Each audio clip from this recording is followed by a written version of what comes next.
Hey everybody, it's Mike. So I'm here in Australia watching what's happening in the States. And I thought before I do this, I'll go and check out what's happening. And it's January 6th over there. I was rioting in the capital. Nuts.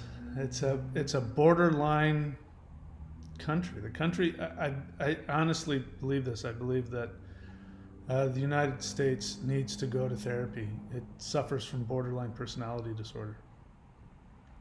Anyway, that's not what we're here to talk about. We're not here to talk about politics. We are here to talk about rumination. So, why is it that you can't stop ruminating about your borderline ex? I mean, you've been broken up for a while. Maybe you've been broken up for years.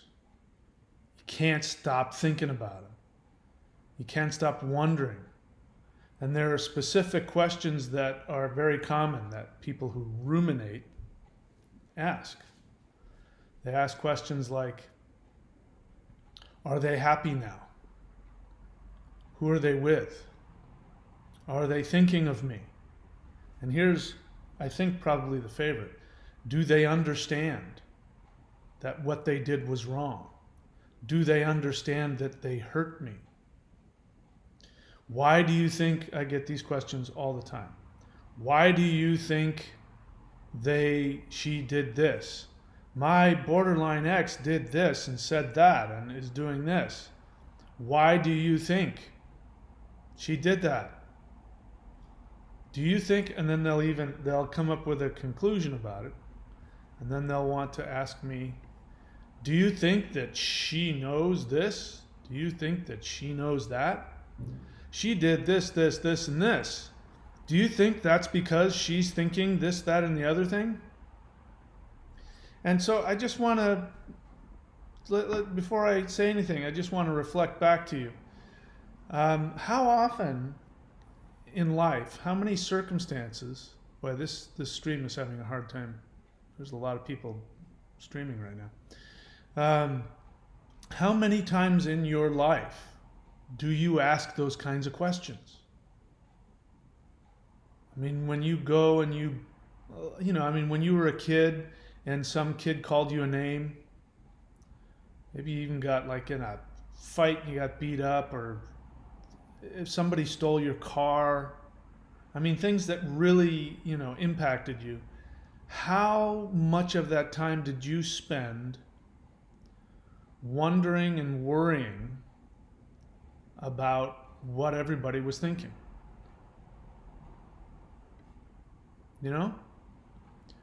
But here you have a relationship. You have a relationship with somebody who, when you look back on it, they were hurtful to you. They caused you pain. They acted in very hurtful, strange, irrational, destructive ways. And so there's really no mystery that their behavior is hurtful to you and destructive to any relationship. They've already left you. They discarded you, and or they have cheated on you, something. I mean, it's clear that they've made it clear they don't want what you want. Sorry, I'm talking slowly and repeating myself because I can see the stream is really having a hard time holding itself together here. And that's sort of like your brain. Your brain is doing what this live stream is doing. It's like trying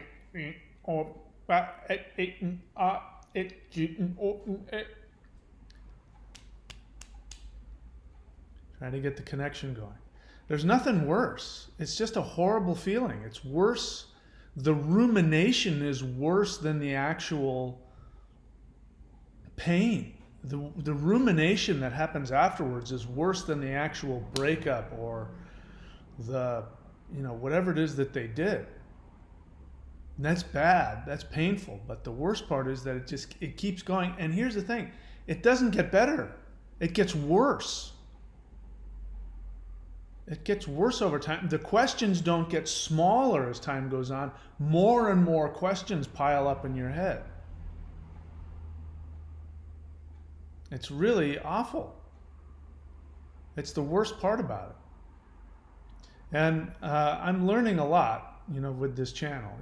In case you're new to my channel, I started this channel a year ago. So a year ago, a year and a few days ago, I started this channel. And if you go back and watch my earlier videos, it was a different background. I was in a different house. And if you go back and watch my earlier videos, you can hear me ruminating. And really, you can see me really struggling. I was, the whole reason I made this channel was because I wanted to get my life back. And, I had been in I've been in no shortage of short-term intense relationships my whole life, So that's nothing new. But this one devastated me in a way that I've never been devastated. And it was really destructive and crazy making, and the pain and the anxiety and the rumination. So this channel was about me talking to myself, trying to answer these questions. And I had, I learned a long time ago when it comes to rumination about relationships that you have to get practical about it. So I've learned to ask questions that actually help me get closure, and I've learned to ask questions that have practical, real results and solutions. The kinds of questions that you're asking if you're ruminating accomplish nothing for you. All of those questions. What is she thinking about me? Who is she with? Does she still love me? Is she going to come back? And my favorite, does she know that what she did was wrong? Will they ever know? Will he ever know that what he did was hurtful to me? Should I text them back and tell them what they did just so that they know? Will that help them later? Will they get help later if I tell them what they did and how much they hurt me? I mean, think of all the time and effort put into those questions. All the time and effort and energy that is not going into living your life. If you have a job, then you end up just going to work, but it's going on in your brain all the time. I can remember waking up in a start. Like I'd be asleep and I'd wake up in a panic. And that's the sign of PTSD. So, I make fun of the word rumination a lot. I make fun of it because, there's a couple of words, buzzwords that are used in, this kind of discussion when we're talking about relationships with cluster Bs. And one of them is repetition compulsion. And so people will use that. They go, yes, and then they'll want to talk about how, what it is this cycle that happens with the brain, and there's, chemicals released by the brain, dopamine, and it turns into this, this reward cycle. And so they dehumanize it, and they justify it and explain it in this really intellectual way, which takes your feelings completely out of it. And the reason they do that is because they can't stop. They can't stop going back or being hoovered back. They can't stop ruminating. It's just this obsession that they can't control and they can't stop. So when somebody explains, there's this thing, there's this dopamine release, and it's the delayed gratification and all of that, and it creates this thing called a repetition compulsion desire thing, and and then people go, I get into that, and they take no responsibility. and they're in complete denial of how horrific the pain is. And the other word is rumination. It's tossed around. If somebody says, I've been ruminating, that makes it okay. Oh, I understand that. But if you say, I'm obsessed, who are you obsessed with? I'm obsessed with my ex that broke up with me 150 times and cheated on me, and I'm obsessed with her. Well, then that sort of makes you go, well, why are you obsessed with somebody that treats you like that? But if we say, I'm ruminating, we go, oh, yeah, the repetition compulsion. Yeah, no, that's okay. Yeah, what are you going to do? You know what I do? I smoke weed. I take mushrooms. I've been microdosing LSD. That helps me. And so we treat it like it's the cold, or like you've got some hay fever or something like that. And that's because we have no control over any of it. And that's the part we don't want to feel, that you're out of control. And you have no control. So rumination is a desperate attempt to gain control over something. I was watching Family Guy, the cartoon. And I don't know what was going on. Something funny and crazy and outlandish was happening. And the two kids were on the stairs, and one of them is pulling his hair out. And he goes, I at least can control this. And he starts pulling his hair out. That's what it's like, at least we can control that. So I want to look at some questions. As long as I have this channel, people will continue to drop comments and questions, especially new people, even if I've answered the question over and over again. And I'm not saying, with that with any I don't have a problem with that. But the answer is always going to be the same. But nevertheless, we can always keep looking at it.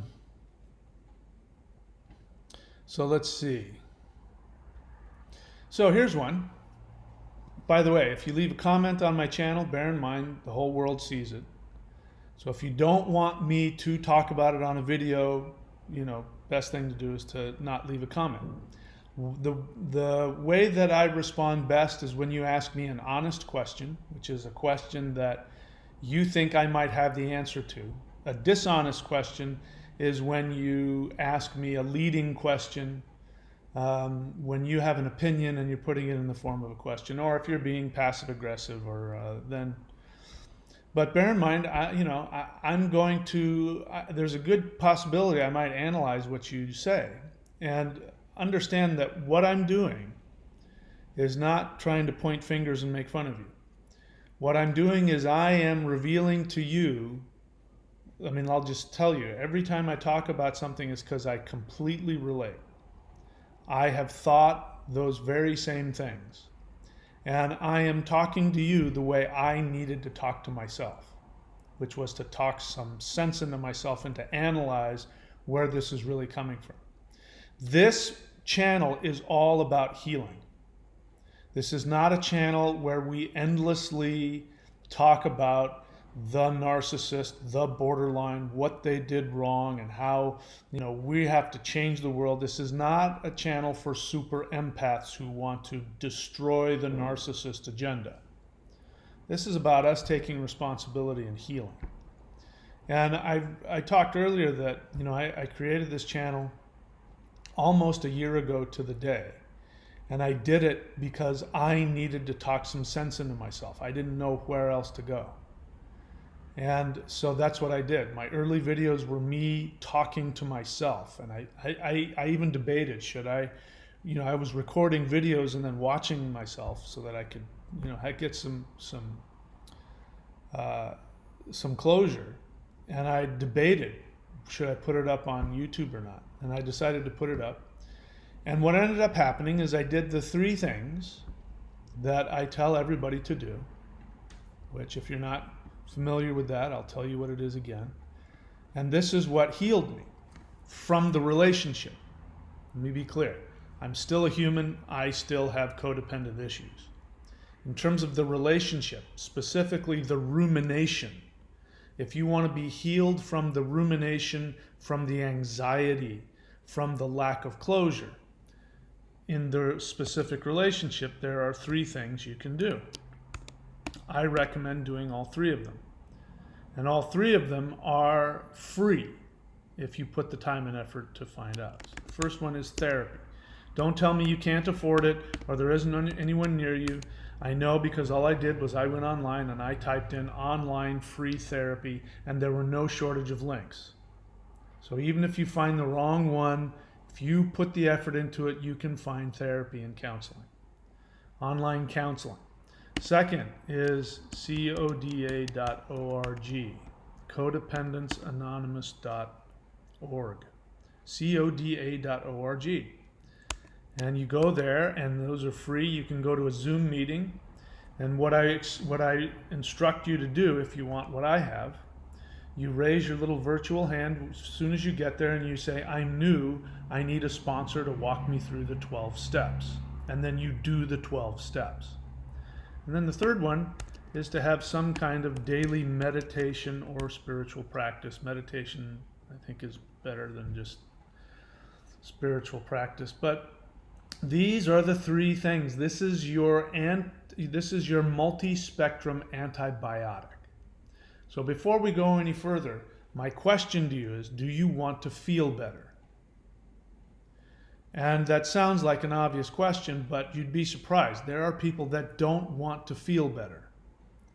And there are people who actually are covert narcissists who love being professional victims.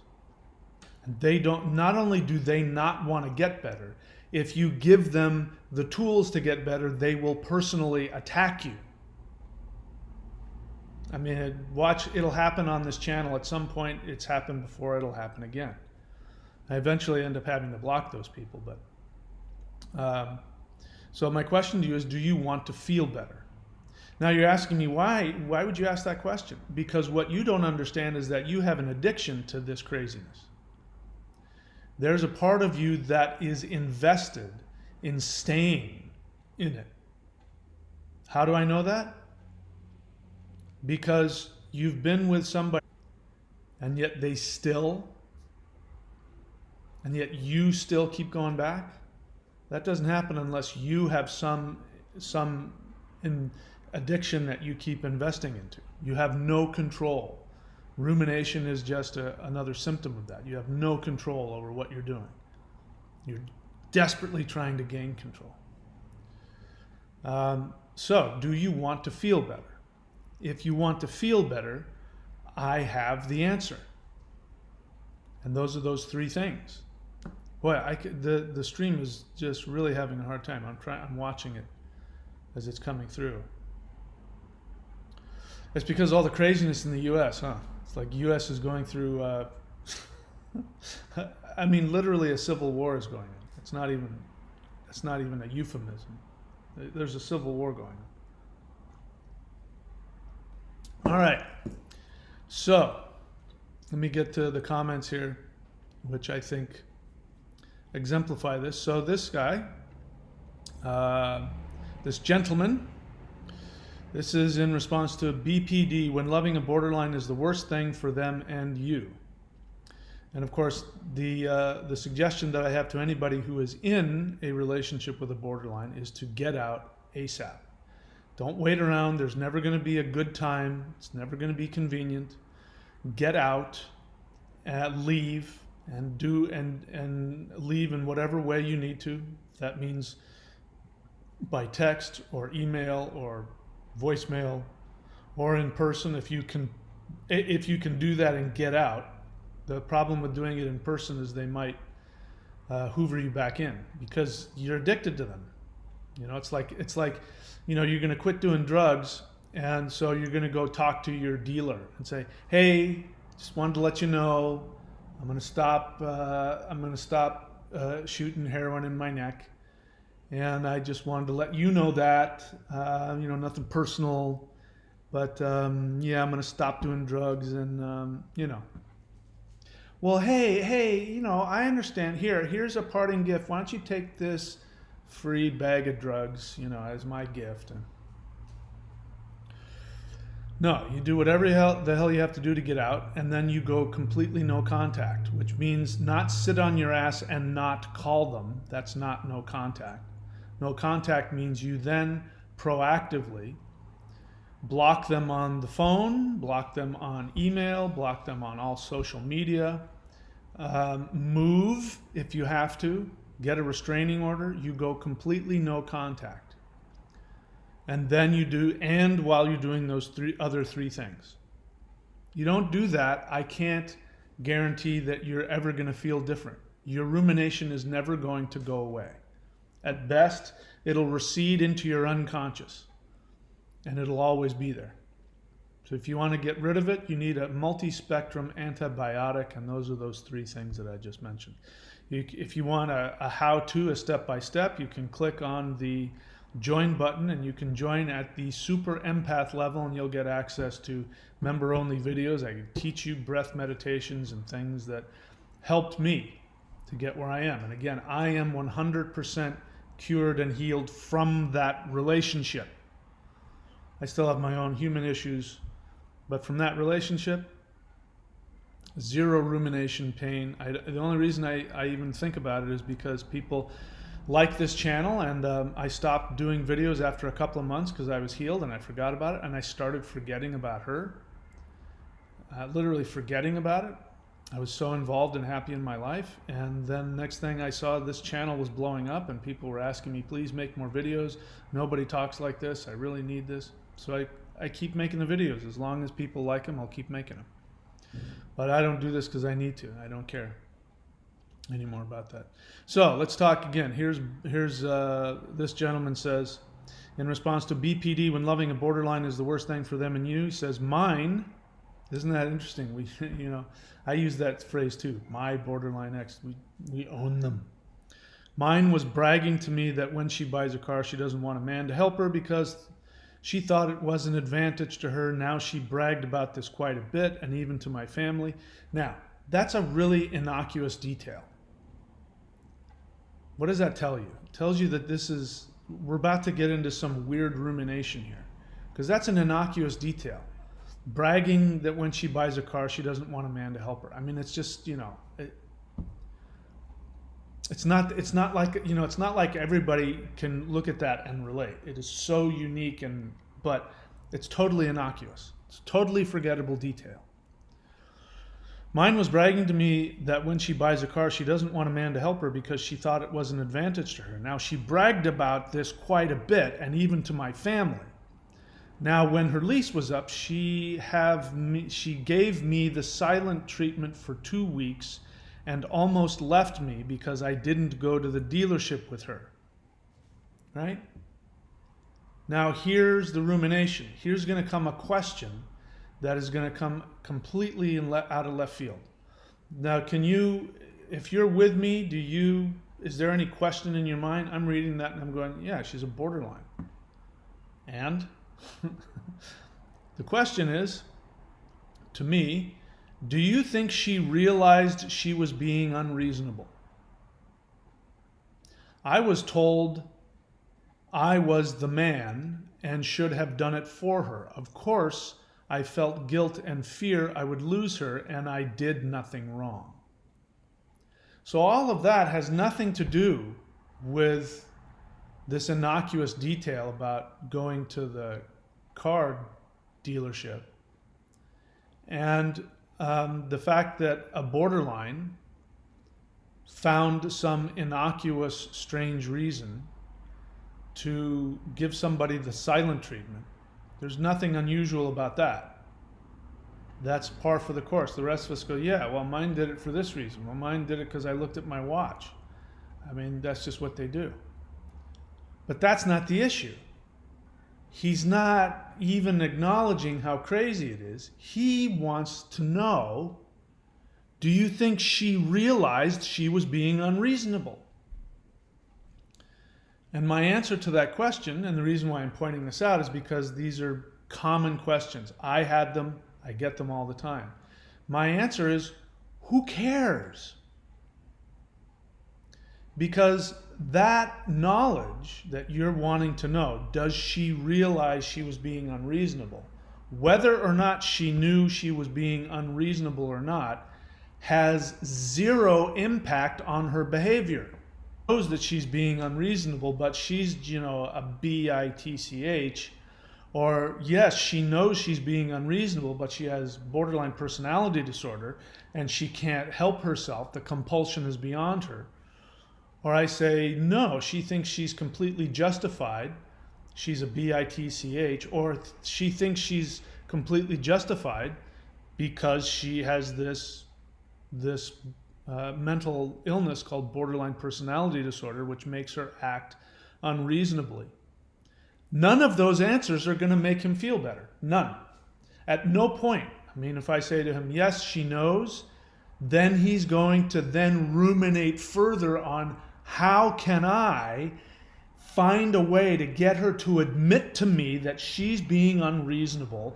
Because if I can get her to admit to me, that gives me a crowbar into her, which means that then I can guilt her into behaving the way I want her to behave, which is to not do that and to realize that I'm the man, like she said. Or if I say, no, she doesn't understand, then your rumination is going to go, well, what can I do to make her understand? Because your question, your same thing. You want to make her understand so you can control her. You want to change her behavior. If I can make her understand and I can logically spell out why what she's doing is irrational and why she's wrong for what she's doing, she'll stop. And what you're not understanding is that this is a mental illness. Now, you, not just this person, but I'm talking to everybody, myself included. Now, you like the idea of calling it a mental illness because that makes you go, yeah, see, she's doing something wrong. She's not doing it right. She needs to do it right. She needs to be healthy. I'm going to help her be healthy. So I'm going to use that. You'll use the BPD diagnosis when it serves you. But it means you don't understand what borderline personality disorder is. Borderline personality disorder means the person has a mental illness. If you were, I use this example all the time. People who have schizophrenia, they have difficulty understanding concepts of I'm here and that's that. That tree isn't me. They don't have that. They have a mental illness. They can't comprehend that. It's very common for them if they're standing, like by the road and I see all these cars going by.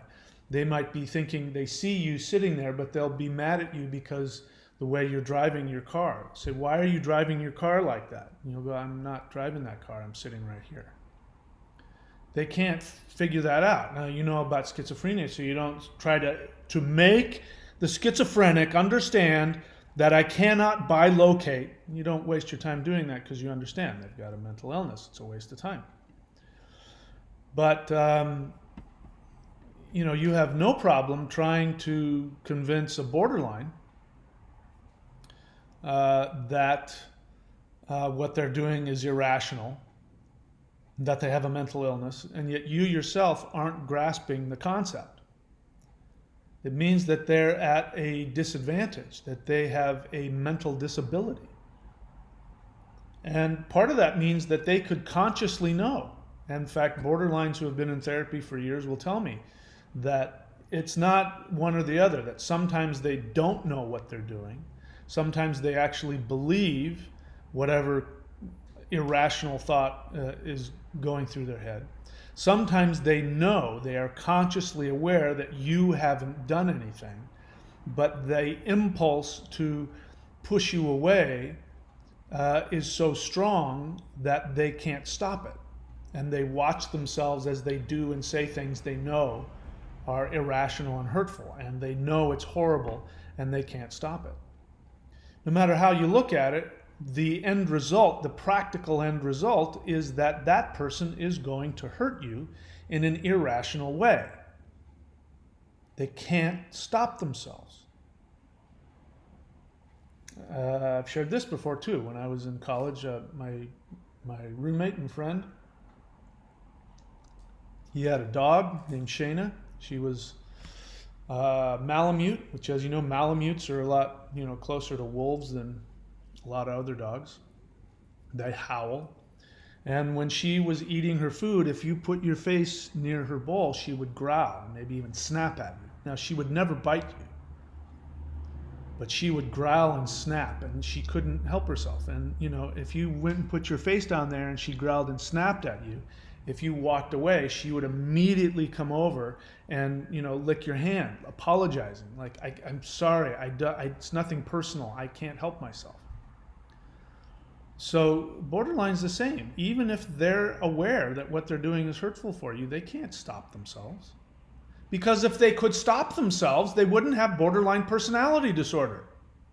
They would just be somebody who has some issue with fear of abandonment, and you can talk to them rationally and explain to them, your fear is irrational. Haven't I proved to you? And yes, you have. And you're right. I'm going to go get help, and I'm going to talk to my therapist. And they change their behavior. Maybe it pops up every now and then, or they say to you, I'm having that feeling again, and you say, I'm here with you, and you have the safe word, and you hug each other, and they get through it, and they take conscious, deliberate, rational actions based in reality as opposed to the irrationality of their fears and their thinking. And that's what you're hoping is going to happen one day, and it's never going to. Never. And so the rumination is you trying to control. So the one trick I'm trying to tell you is, if you can get it through your head that this is a mental illness, the nature of which will result in them always, without fail, hurting you. If you can get that, and my hope is that you will come to realize there is no hope. There is no hope. It will never, ever change. In fact, it's only going to get worse. It's going to get more and more enticing, more and more confusing, and they will hurt you each time that they split on you. They will hurt you more than they did the last time, until there's nothing left. They will continue to split on you if they stay with you or go back and forth for decades. They're out of control too. They can't stop themselves. They can't stop. Even if they, realize that they're harming you, or that, they can see that you're a destructive codependent and you're bad news for them, they can't stop. It's only going to get worse. Now, if you can comprehend that, that's not going to make the rumination go away in and of itself. That's going to get you to the point when you can realize that you're out of control, that you're the one that's addicted to trying to pet a cobra, and the cobra can't help but bite you. Once you realize that you're the one that has no power over yourself, then you'll go do those three things. Then when you do those three things, you'll learn how, especially step 4, you will go through the process of actually changing your brain chemistry about those particular issues, and then you'll be freed from that. Unless you are a covert borderline. Covert borderline. It's a good one. That's actually the best way to describe a codependent, is a covert borderline. But I meant to say, unless you're a covert narcissist, in which case you are a professional victim and you don't want to stop. So he says, do you think she realized she was being unreasonable? I was told I was the man and should have done it for her. Of course I felt guilt and fear I would lose her, and I did nothing wrong. And that last part, I did nothing wrong. I believe you. Here, what the insane part of that is that your awareness that you did nothing wrong didn't give you the awareness to go, and that this is her problem. I don't need to understand. I don't need to understand what her problem is. I didn't do anything wrong. I'm not buying into it. So that awareness of you did nothing wrong doesn't help you either. Okay, let's see.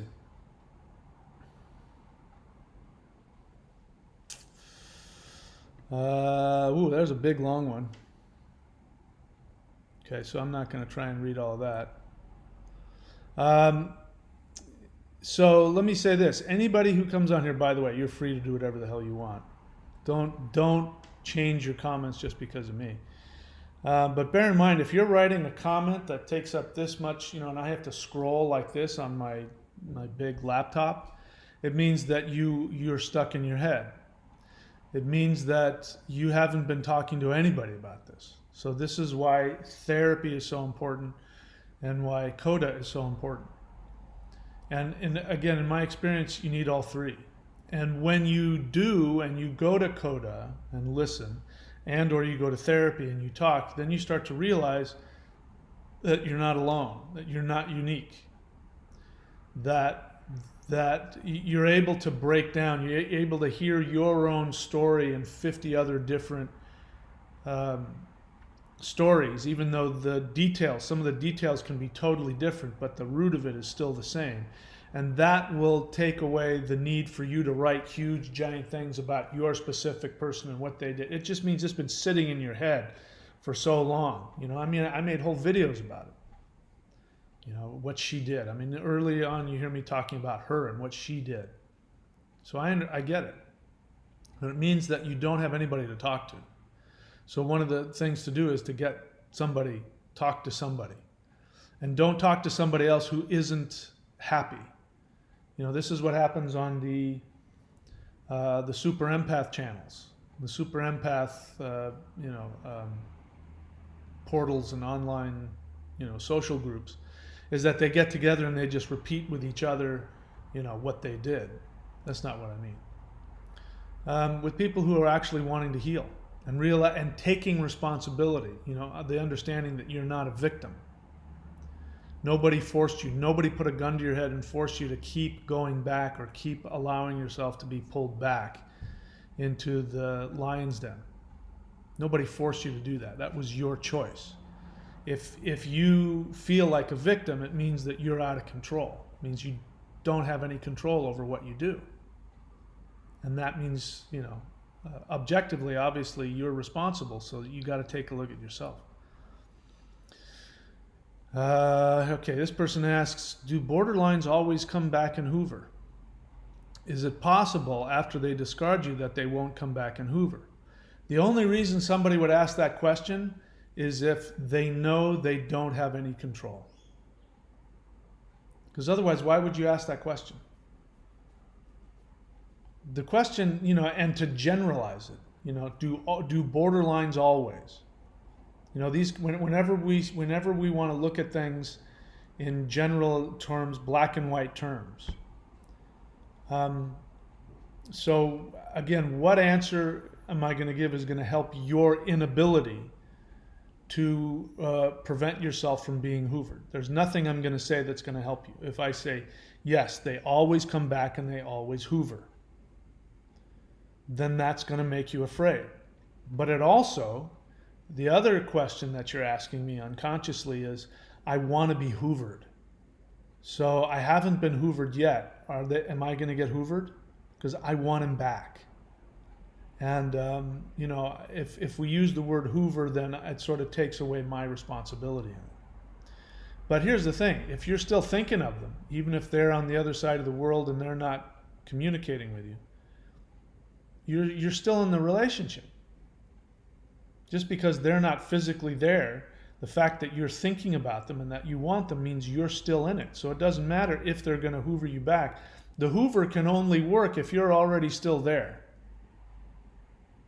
And this is what happens every time, and I'll give you a list of different questions that people ask, which means unconsciously, I want them to come back. I want to be back together with them. And that's when you ask this question, do they always come back and hoover? What do you think he or she was thinking when they said this or did that? What is their intention? Do they realize, fill in the blank, do they realize what they did? And equally, same question could be, do they realize that I truly loved them? Did they really love me or did they not? Were they just doing it to manipulate me and lie to me? All of those questions, every single one of them, underneath that is, I want to be back with them. If you have any one of those questions, it means that you're not done. And it doesn't matter if you haven't seen them for a year, 5 years, 10 years. All of those questions mean I want my destructive borderline back into my life. Questions, why? Like why questions. Now let's get into another kind of question. So the questions that start with why. Why did my borderline say this? Why do borderlines do that? The why question is how you can gain control. You don't realize it perhaps, but your whole interaction with the borderline is an attempt to gain control over them. You're loving of them. You have learned through trial and error that the only power that you have, if any, is when you can meet their needs in a way that looks to you or to them as though nobody else will do that for them. You're the only one, you're the best one, you're my favorite person. The reason why you love hearing that is because you think it gives you control.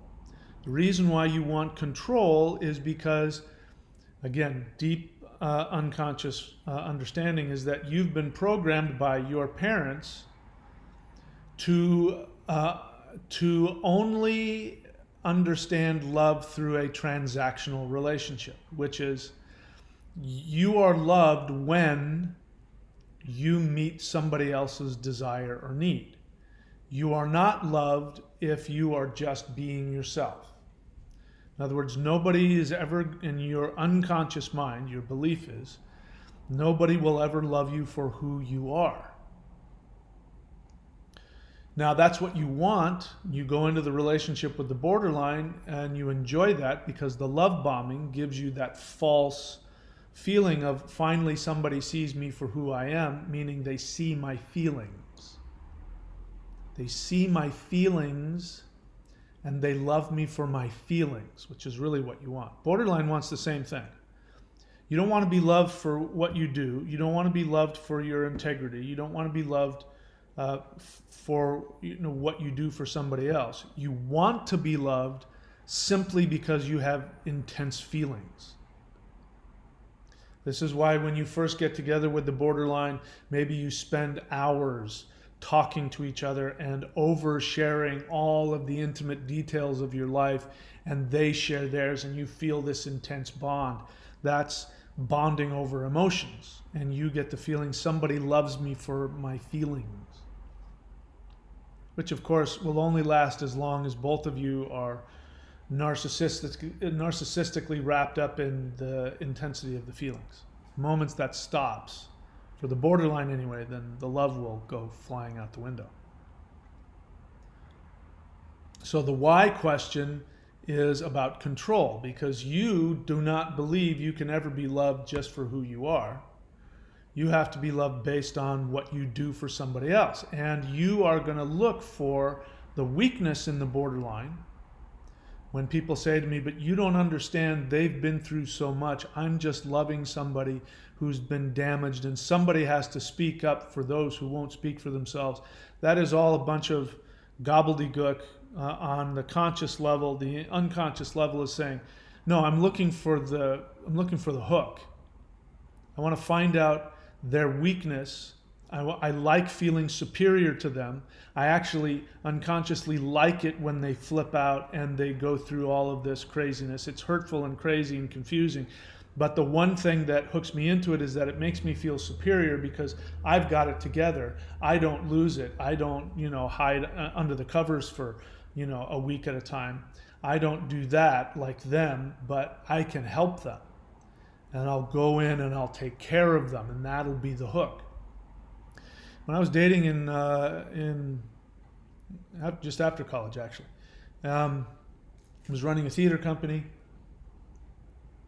Acting in plays, working 2 jobs, and teaching and acting at night on stage. And I was, I had I was drinking nothing but water and, I was drinking nothing but coffee and soda. And I ended up getting a what do they call those things? What does that happen when your kidneys get a kidney stone? Thank you. Ended up getting a kidney stone the size of a basketball. I'm exaggerating, but I got stuck. And the pain was horrific, and I was in so much pain that I was passing out. And I had called my girlfriend because I had passed out a couple of times from the pain, and realized I was in trouble, and I knew that I needed help. And I called her and I said, "You need to come over. I've got a kidney stone." And I passed out. And I would writhe on the floor in pain, and then I'd pass out and I'd wake up. And so she came over to take care of me. And so 8 hours later, I wake up, and for what I guess the stone had stopped moving, and so the pain had stopped long enough for me to wake up, and I realized, and there she is fast asleep next to me, and I'm like, why the hell am I not, why didn't she take me to the emergency room? And I woke her up and I said, "We need to go to the hospital now." And so she drove me to the emergency room, and then the pain came back, and I'm writhing on the floor in pain, and they say, "Hey, we got to operate," and the doctor said, "Wow, it's good you came in when you did, because if you didn't, you could have died from poisoning. You could have poisoned yourself." And after being operated on, 2 or 3 days later, she's driving me back home, and I say to her, "Why didn't you take me to the emergency room? I mean, I almost died, right?" And she, instead of, she responded with anger and guilt at me. "Don't you think I know that?" Well, I know what was going on. She was crazy codependent, and she had me captive. And her daughter later, her little daughter, when I met her again, 5 years later, thankfully it wasn't mine. Somebody else chose to have a daughter with her, and then, of course, abandoned her. And I met her little 5-year-old daughter, and her daughter wanted to play a game. And the game was that there were these two dolls, and they wanted to put the boy doll in bed because he was sick, and then the girl doll was taking care of him. And after a little bit of that, I said, "Okay, now he's better." And I start walking away. She goes, "No, he isn't." She grabbed him and put him on, and she started crying because I wanted the little doll to get better. And she didn't want. She wanted him to stay in there. And I went, "Oh my God." She's totally caught it. She caught it from her mom. In fact, she cried and went running back to her mom. "He hurt my feelings." Because I didn't want to play, the guy won't ever get better game. But that's what you're looking for, codependent. What you want when you think you're there to take care and to help. What you want is you want to find them. The reason why you like talking about their mental illness when it serves you is because it makes you feel better. And then you ask me questions like, do you think they understand? Will they come back? Why do you think they do this?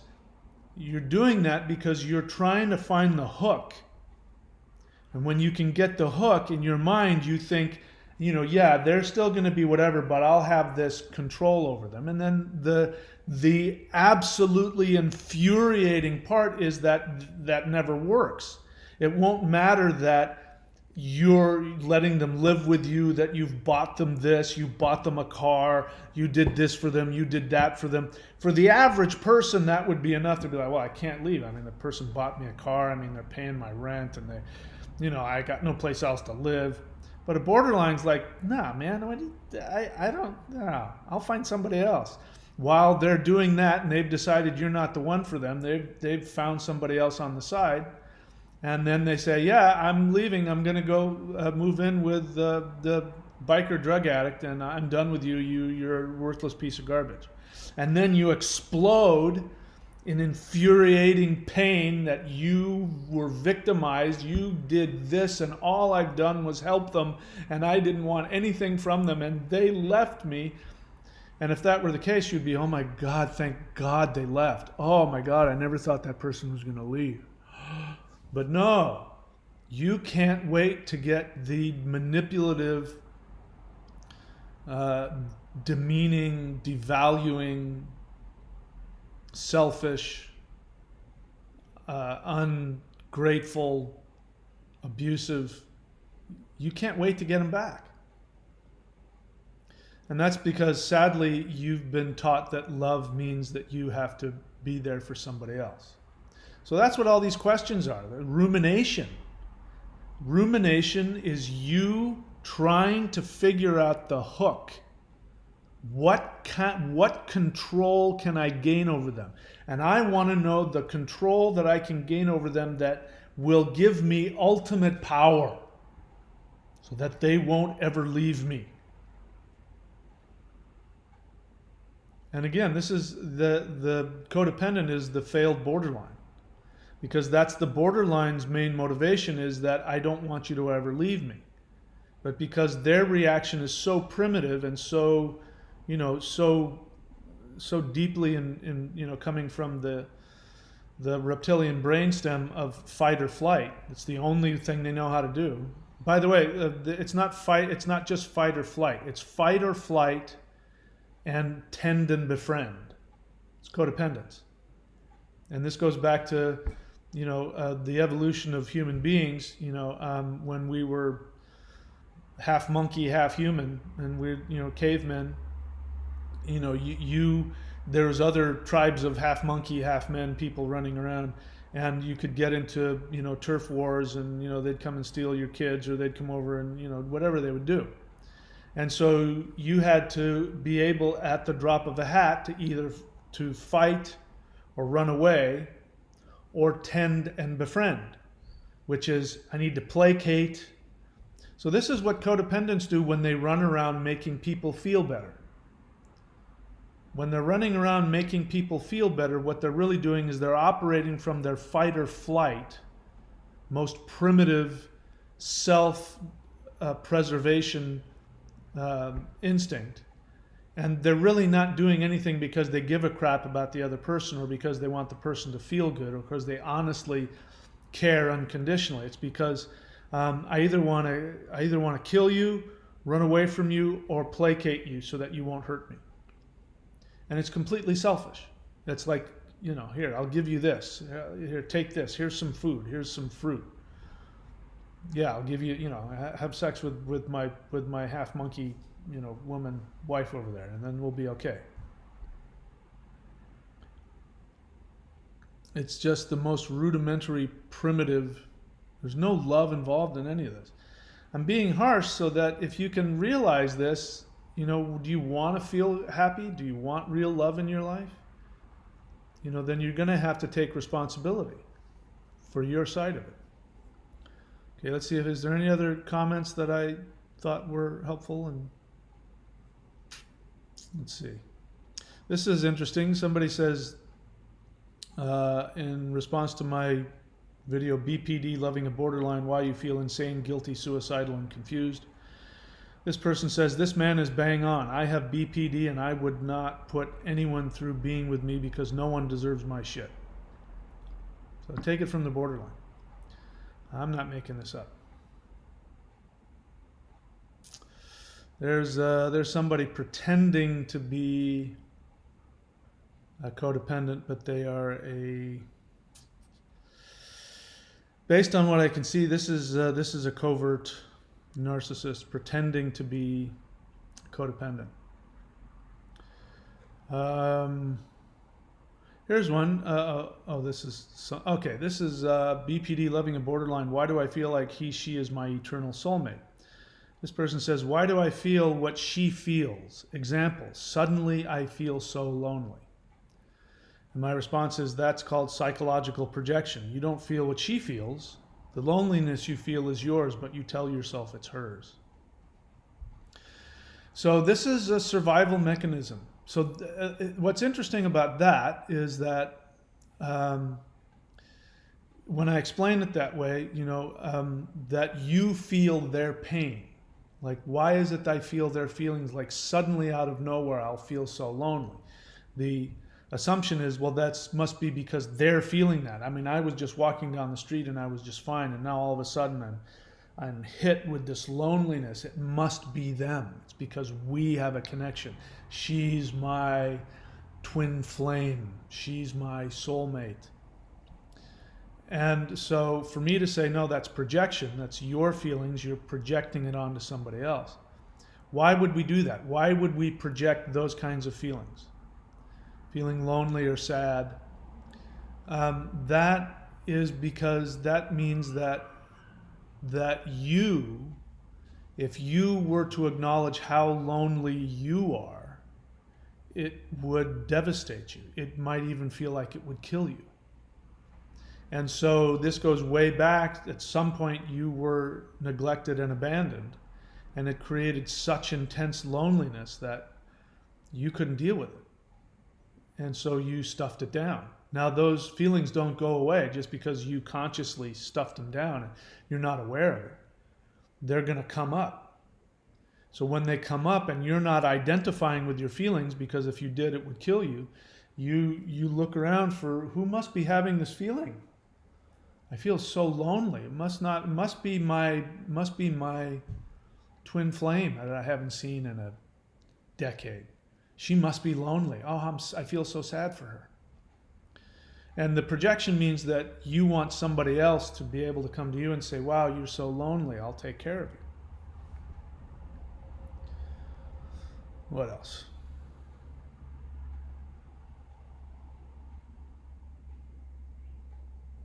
All right.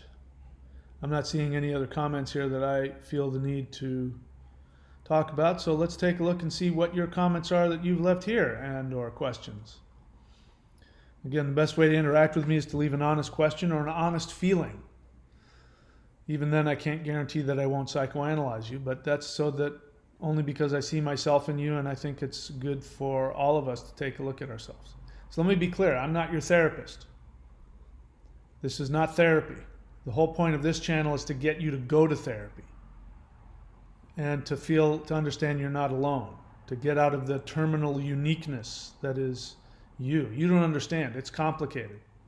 Or if you just don't know, there's a lot of people that just don't realize it. Because being in these cluster B relationships, part of the dynamic is that the cluster B mental illness in your partner is going to try and isolate you because they want control also. It's all about control. If they can isolate you, then they can control you through guilt, manipulation, hoovering. But if you have connection to other people and you see you're not alone, you're a lot less likely to be controlled. So can you see that the dance between you and the borderline or the narcissist is a dance of control? Because both of you are completely out of control. You have no control over anything.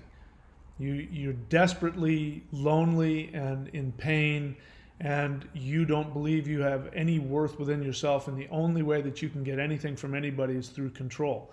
If you're a codependent, you get that control by trying to make somebody else happy so that you will be indispensable to them. And that's a form of manipulation and abuse in and of itself. This is why there are such things as covert narcissists who identify as codependents, and they walk around talking about how victimized they are and why the narcissist did that and the borderline did that. And that's because that's their narcissism. And they're going to gain power over you through being victimized, through guilt, manipulation, making themselves indispensable to you. It's a form of abuse. It's not a badge of honor. Chris Muncher, 8 months. So you've only been out of yours 4 months less than I've been out of mine. I've been out of my relationship with my borderline ex for just a little over a year. It only took me 2 months, and that's because I've been doing 12-step work for almost 40 years, and I'd never run into a borderline. I lost my fiance, which threw me into a huge depression, and then kick-started unresolved codependence within me, and the borderline was able to latch onto me and pull me into it. But I was able to heal myself.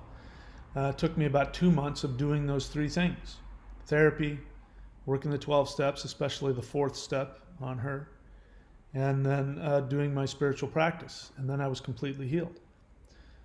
Took 2 months. You're 8 months And you still, as you say, 8 months after I dump her, she's still in my thoughts in the back of my mind every day.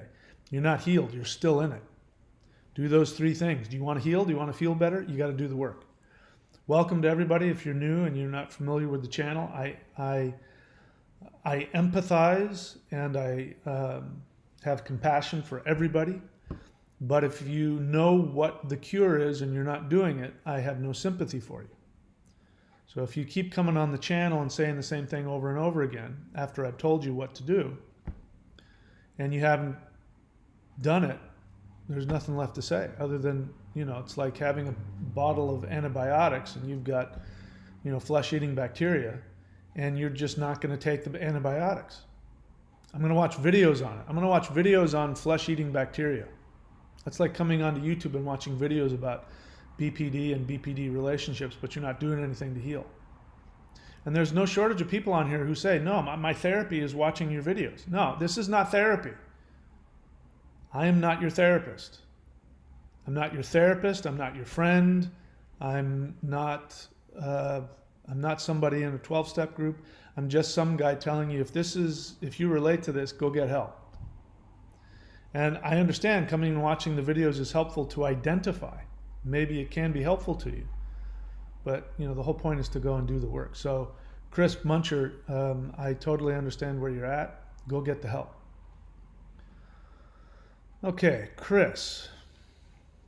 Chris says, I've been educating myself on borderlines and narcissists.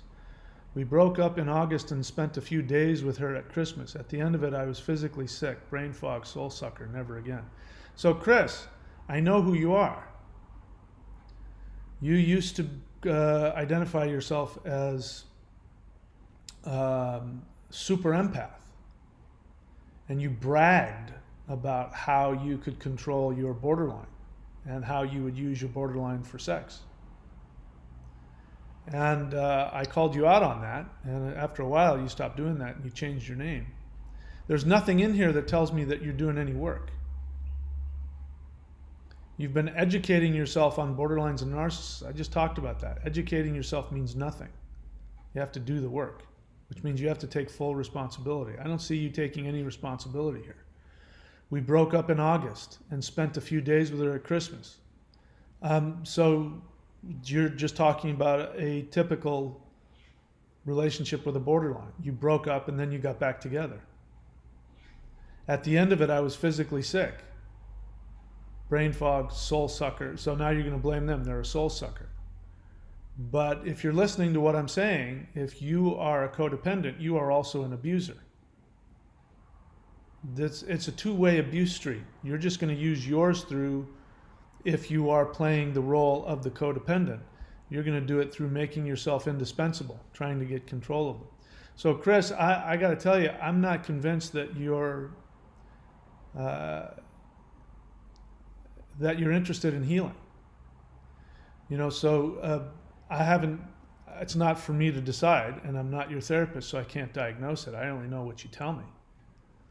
But what you're telling me is that you want to stay in this craziness. You can't leave my channel, even though if I call you out and I say, I think you're a covert narcissist, I think you're a secondary psychopath.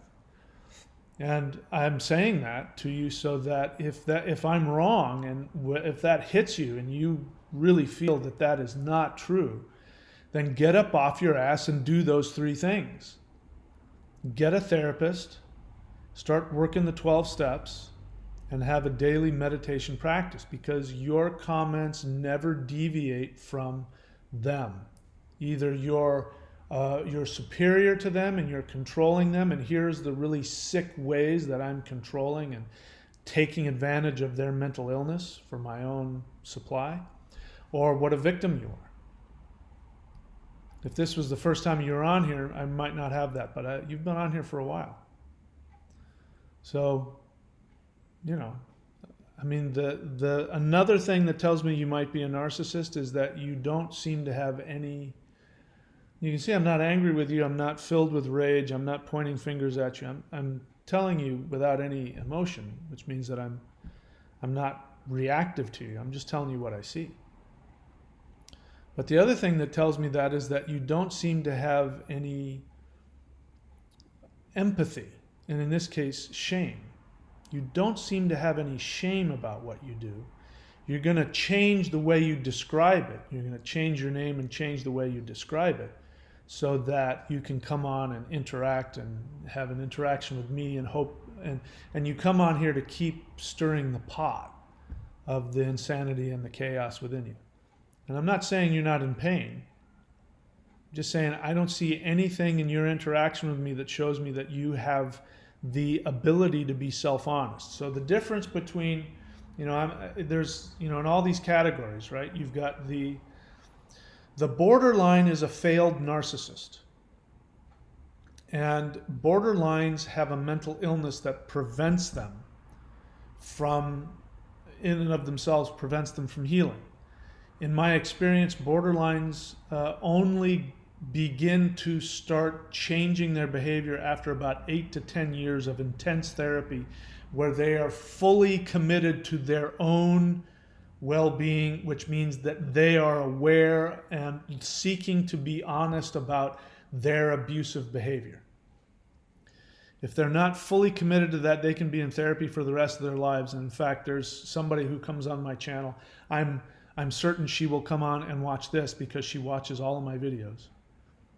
Whenever you see on my videos like an inordinate amount of thumbs down, it's that one person who has a bunch of fake YouTube accounts, and she goes on and does that. I don't know if I'm the only person that she does it to, but she goes on and then thumbs down as many as she can, thinking somehow that's gonna, take viewers away. She seems to have some unconscious feeling that it's a battle between me and her, and if I get X amount of viewers, that's many views she doesn't get. She's decided I'm her nemesis. And she watches all my videos, and at some point she'll actually take my title and do the exact title and just negate a word. And this is somebody who claims to have healed themselves from borderline personality disorder, and they are in the mental health field.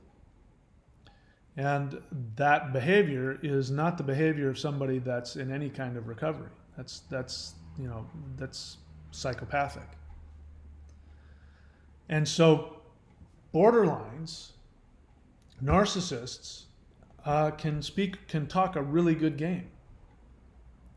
They figure out, what to, and Chris here, again, Chris, prove me wrong. I'm encouraging you to prove me wrong here. Go get help. Go do those 3 things that I tell everybody to do. Because educating yourself on borderlines and narcissists, all it's doing is giving you all the right vocabulary, giving you a conscious understanding. My borderline ex used to go, there would be a facade she would put on, which I would call the therapist in hindsight. And she was brilliant at being able to identify her own feelings, the causes of her own feelings, in ways that, most people would take them, decades to get that honest with themselves. She had the ability to look at her feelings and bring them out. And she had an even greater ability to see mine and bring them out. But what was happening is that was her fix. It had nothing to do with actual communication and creating a bond and creating a change in the relationship. It was her fix. It was her supply, seeing me having emotions and feeling my emotions and even getting me to cry, but making me feel safe and making me feel like, wow, and to talk about what the death of my fiance or what my mom did, or, and getting me to cry about that. And she would lap those tears up, and then of course she'd split and have either no awareness, or when I'd say, what happened yesterday when you were doing this and said that? I was just scraping the barrel. That's a quote. I was just scraping the barrel. So, having knowledge means nothing. Knowledge of codependency, knowledge of, this is why, again, the word rumination and the phrase, repetition compulsion. All it does is it intellectualizes it, and it turns it into this thing, having hay fever. Oh, I didn't do anything. I happened to have hay fever. Oh, I was ruminating. Oh, repetition compulsion. You're taking no responsibility for your emotional agendas, your connection. And this is what needs to happen. Especially, again, that fourth step in the 12 steps. The fourth step is where you start to see and take responsibility for what you really wanted, what you were really trying to do. Now, I got to tell you, Chris, I don't know that I see that you have the ability to be honest. I don't see that. You act like somebody who has no empathy. You act like somebody who has no self-awareness. I could be wrong, but prove me wrong. I haven't blocked you yet because you haven't been abusive, but you definitely, will switch yourself around, in order to avoid my penetrating gaze so that you can stay in the craziness of it all. Prove me wrong. Go get some help.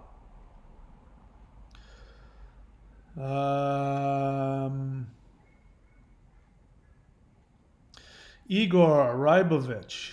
Okay, so here's an example of not taking responsibility. I understand, and it's not that I disagree with anything he says, except that this guy hasn't done the three things. This will keep you in it. Do you want to stay in pain? This is a recipe for how to stay in pain. They know how to make you addicted to them. They want you to attach to them, and then they will leave you crushed because they are scared shitless of abandonment, and they will never want to lose, only win. This is projection. It's not untrue. There's nothing untrue about what you've said, but it's your projection as well, which means we could change the word they to I. I know how to make them addicted to me. I want them to attach to me.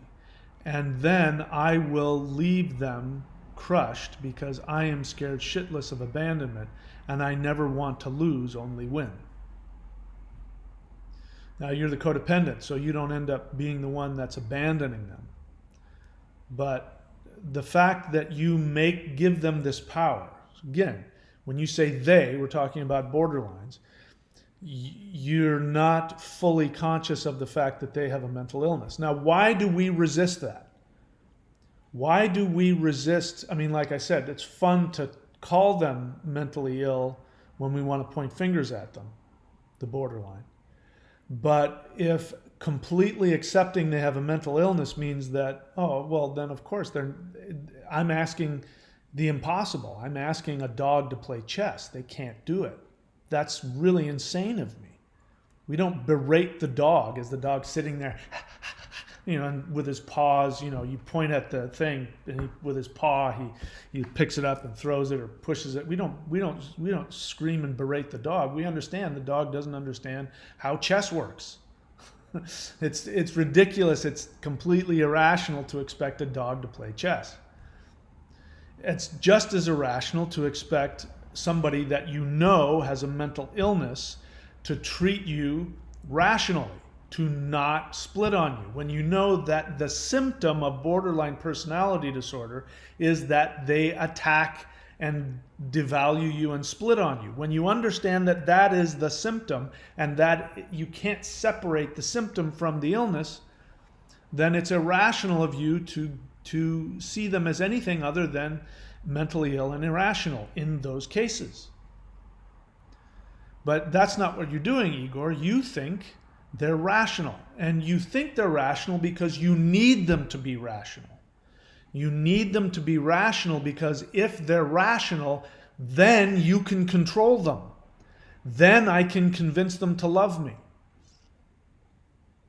So when you say they know how to make you addicted to them, she made you addicted to her.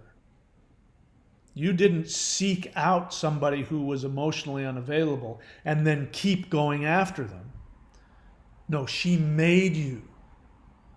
What you're really saying is you have no control over your impulse to chase after somebody who's unavailable and who will treat you the way your mother treated you. So, point is, it's not that anything you say is 100% wrong. Of course they know how to manipulate. They're codependent. Just like you, they're going to try in the beginning to make themselves invaluable to you. And because you want that, you allow them to do it. if you didn't have codependence, what you say as them making you addicted to them, somebody who's empowered within themselves, knows that they have that they're worthy of love, and that when somebody loves them, it's because they see me for who I am, and that all of that. When somebody like that runs into the borderline, which the borderline usually avoids them because they can see the difference, they can see the codependence. They have a radar for it, just like you have a radar for them. But hypothetically, somebody empowered, if they come along and they try to make that person addicted to them, they're going to go, you know, this is really creepy. I mean, you're really hot and beautiful, and you're coming at me, and you're throwing all this love at me, and you're wanting to move in, and you know, I'm the best. How can I possibly be the only person and the best person? We just met 6 hours ago. This is really creepy. You didn't respond like that, Igor. You went, of course I'm the only one who can help you.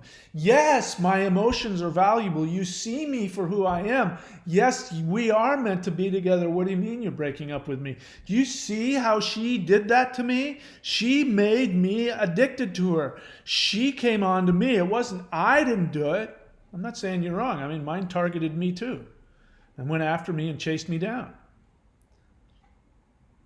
But you're not taking responsibility.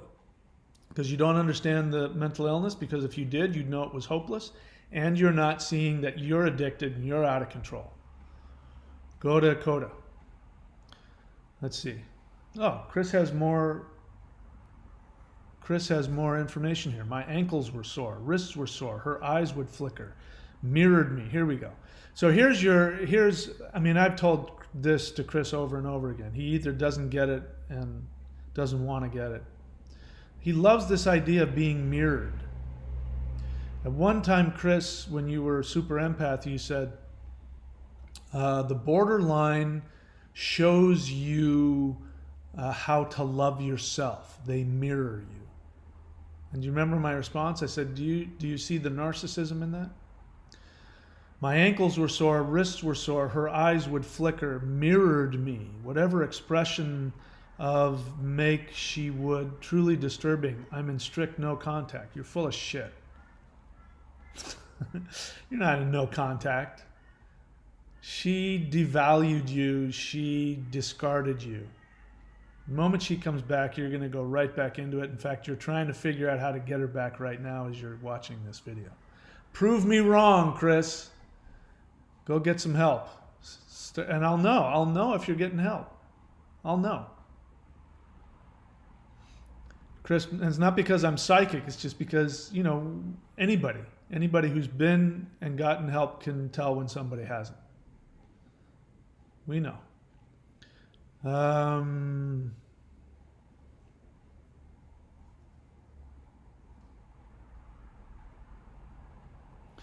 Crisp Muncher says, no contact here too. She flipped it on me even though I dumped her.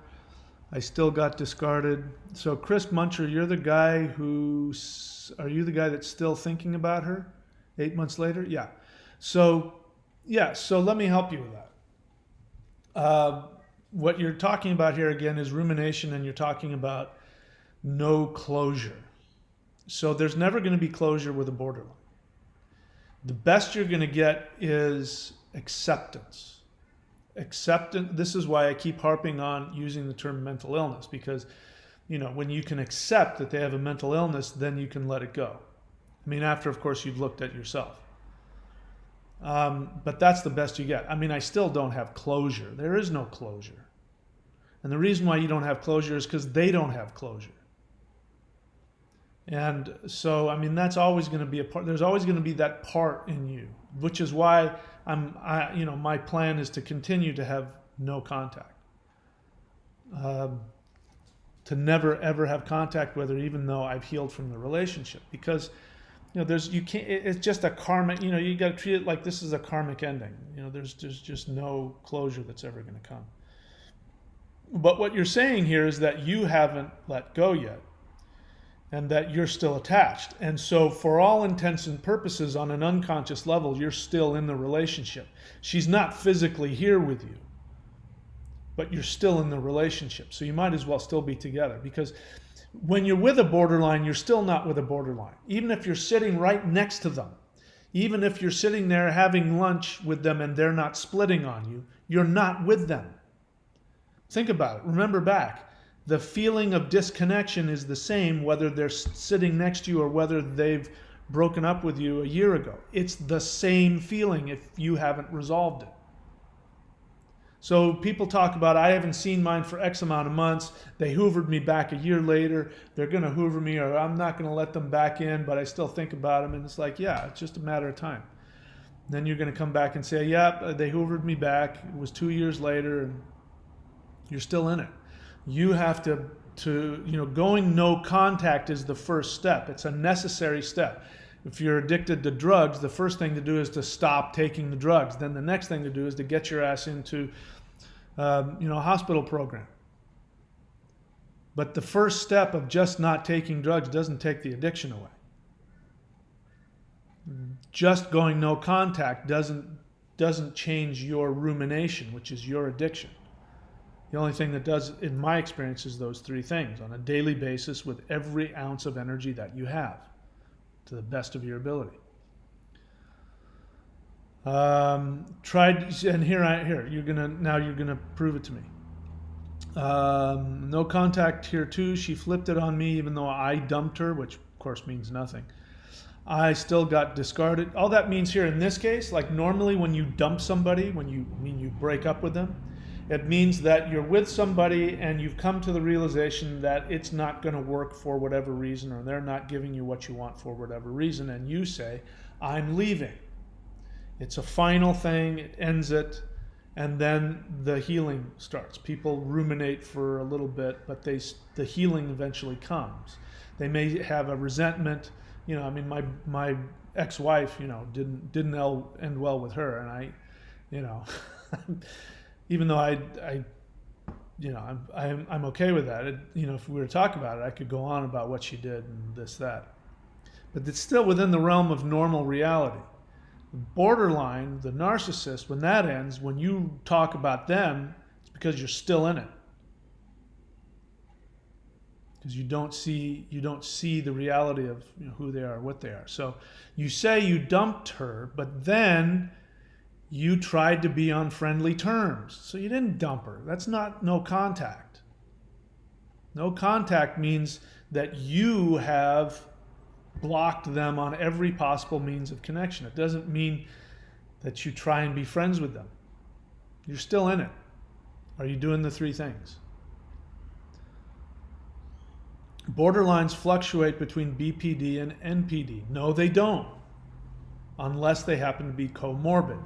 You don't understand borderline personality disorder. One of my favorite comments was somebody on here who said they wanted my help. How can I separate the borderline that I'm making progress with and the narcissist part of them that comes out and sabotages the process we're making? You've done this as well. You don't understand borderline personality disorder is secondary psychopathy. Borderline personality disorder is failed narcissism, which means that the part of them that is vulnerable, or vulnerable narcissism, the part of them that is vulnerable, which is they make themselves emotionally available, they have self-awareness, that is intimately connected to the secondary psychopath. You can't separate them. So if you understand what borderline personality disorder is, you understand that they are two halves of one coin. One extreme is the extremely vulnerable, loving, pure child, which is intimately connected to the psychopathic, murderous, hating you, will destroy you. You don't understand that, because if you understood that, you wouldn't say they vacillate between the two, because they don't. One sets up the other. Their state of I love you, your daddy, they project on you daddy, your daddy and mommy and your God, you're the best, I love you, which you love because you're codependent and you're a failed borderline. You love that. And you try to think that in terms of rationally, oh, she's going to love me forever, because you don't understand they're a borderline yet. But now that you've done the research and you know what borderline personality disorder is, you know the splitting may happen. You want to try and control whether or not that happens. But you don't understand that the vulnerable side creates this suction within them that has to then blow out the other way. It's a pendulum swinging. When you see a pendulum swinging and the pendulum goes up, you don't hope that it's going to stay there. You know that the farther it swings, the more momentum it's going to go in the opposite direction.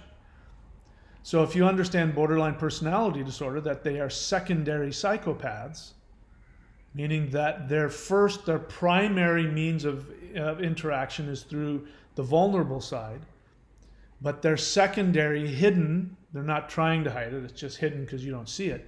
It hasn't been stimulated. Their second path is to be a psychopath without any empathy to tear you to pieces out of their mental illness that makes them honestly feel that you're going to kill them. They really believe you're going to kill them. They really believe that your love will kill them.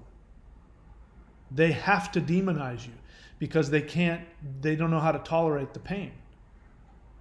Their brain is trying to justify, this reality out here where, somebody isn't actually trying to kill you, but you looked at your watch and that made them feel completely abandoned, which for them is death. It's not like death, it is death. Little infants die from lack of attention. And they are little infants that almost died from lack of attention. They're stuck in that. So when they feel loving feelings towards you, it makes them split on you. This is why my nemesis, this is why she wants to argue with me on her channel about borderlines don't feel love for you, because she's not in any real recovery. She wants to say it's something else. But I'm telling you, that's what it is. How do I know that? Not only because I can see that, but borderlines in recovery, who've been in recovery for long periods of time, say that's exactly what it is that I start to feel love for you, and it happens so fast that the overwhelming need to destroy you to protect myself jumps in, and I can't stop myself. And so it's taken them 10 years to become conscious of that thing that happens instantaneously. And if somebody's not in recovery, then they're not going to see that. The same person also says that she, is no longer borderline. And which again, borderline personality disorder is incurable. You can't cure yourself. The best that they're going to get, if they're lucky, again, depending on where they are on the scale of it, the best they're going to get is to learn how to manage their symptoms. They're going to split. It's never going to stop. Maybe it lessens a little bit, I understand, but it never stops. And sometimes it's as intense as it's always been. And the only thing that they have is if they've been in therapy for long enough, then they have some ability, some of the time, to act differently. And in some cases, in one case, a woman shared with me, if I remember correctly, she said that, yeah, I split. It's exactly like it was before. And I tell my husband that he needs to leave for 6 hours or the afternoon or whatever it is, because I need to be by myself to self-soothe. That's the best she can do. She's still kicking him out. She's still destroying him and discarding him, but she's going to do it for a much shorter period of time, and she's going to do it consciously. And they understand. And she's saying, I'm splitting. I need you to leave so that I can go take care of this. But she still says that she still splits and does things, sends out texts and hurtful things and doesn't even remember doing it. It's the best you're going to get from a borderline. You still want it?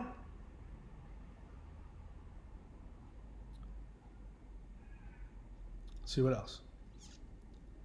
So your HPD, histrionic personality disorder. So there is comorbidity, but every person who's been with a borderline is gonna come to that same conclusion. They're gonna meet both the borderline and the secondary psychopath. So, we could say that all borderlines are comorbid narcissists. It just depends on the scale. Some of them are more towards the narcissist You know what I mean? If a borderline is a failed narcissist, they're just closer. You know, the difference between a borderline and a narcissist is that the firewall that the narcissist has is never stops. You could say they're in a constant state of splitting. And so they have their intellect is detached enough from it that they can look at you, and so they still operate from the same things, but their firewall is intact. The borderline's firewall seemingly disappears and then reappears and disappears and reappears. So you're right, they fluctuate, but that's the nature of borderline. Let's see what else. Somebody thanking me for what I'm doing.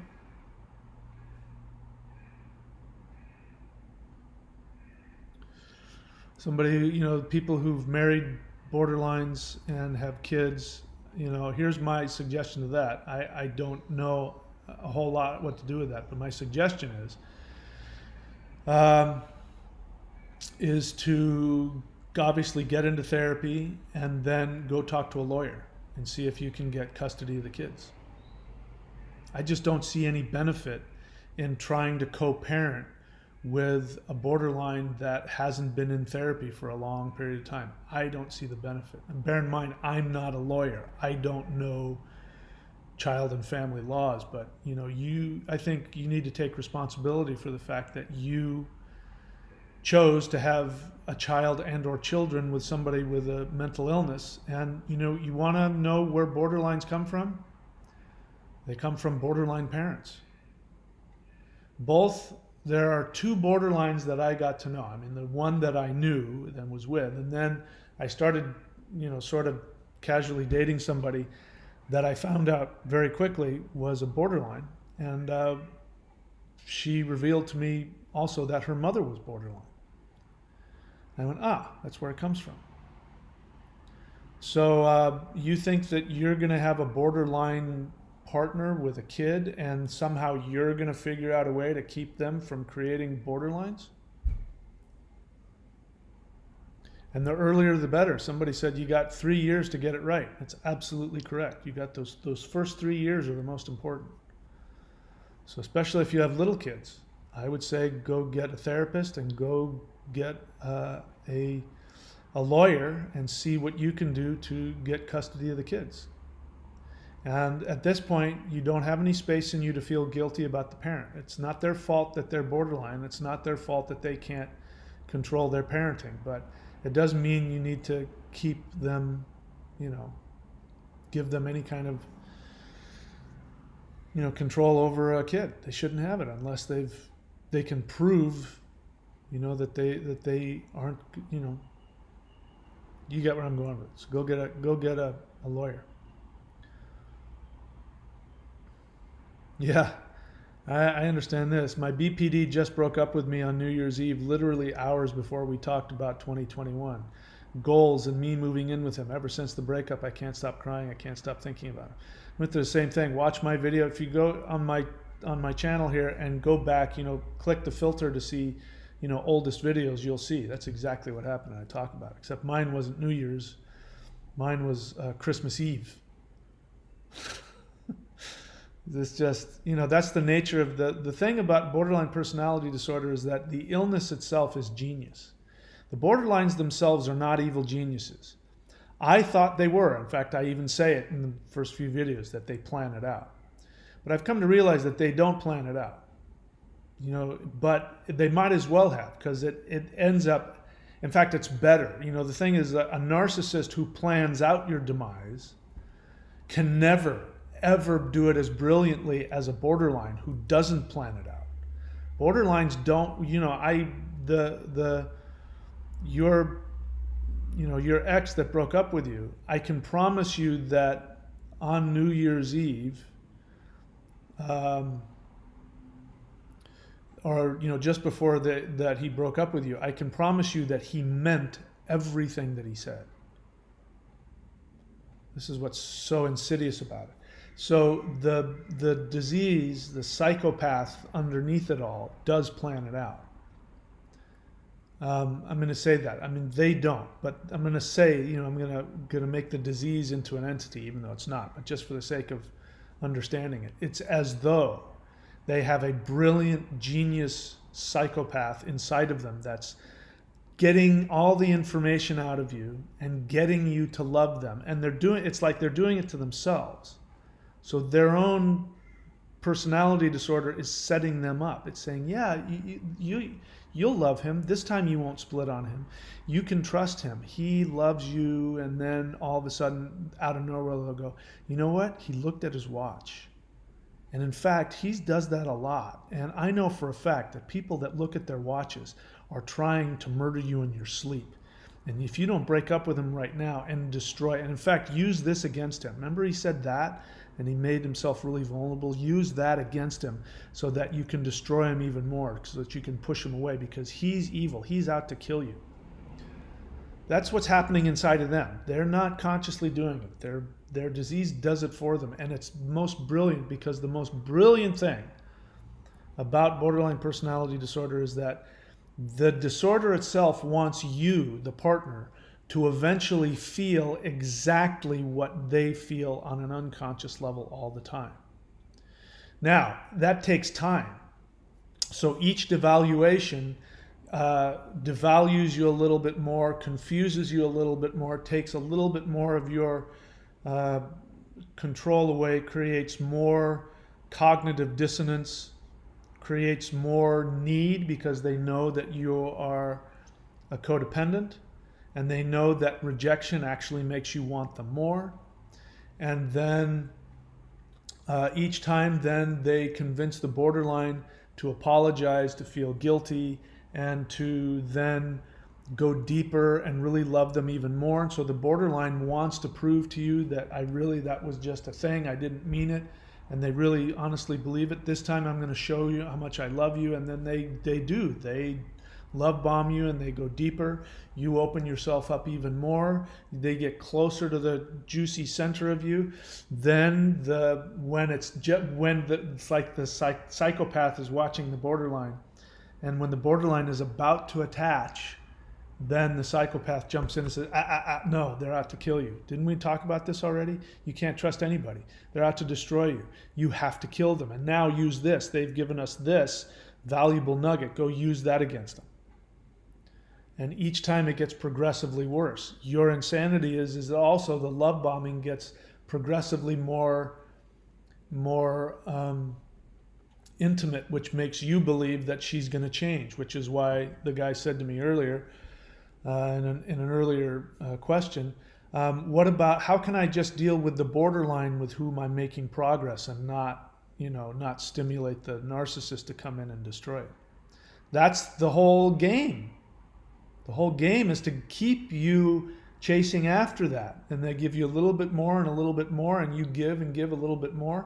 Each time you get devalued, you become more and more of a borderline within yourself. You start to feel more and more like they feel. And when you feel as much as is humanly possible for you to feel exactly the way they feel, and there's nothing more, there's no more intimacy left, there's no more place to go, the final discard will come. The final discard will come, and it will be the worst thing you could have possibly imagined. And it will destroy you. And then it might end up killing you. This is a serious thing. This is why you got to get out. You got to get out now and never look back and go no contact. Whether or not they get help is not your problem. Maybe they will. And if everybody did this same thing, if everybody who had been damaged by a borderline said, the moment that they split, after the first split, if somebody would go, hey man, I didn't deserve that. I really think you need to get some help. If enough people did that, more borderlines would get help. And they'd get help faster. So you really care about them?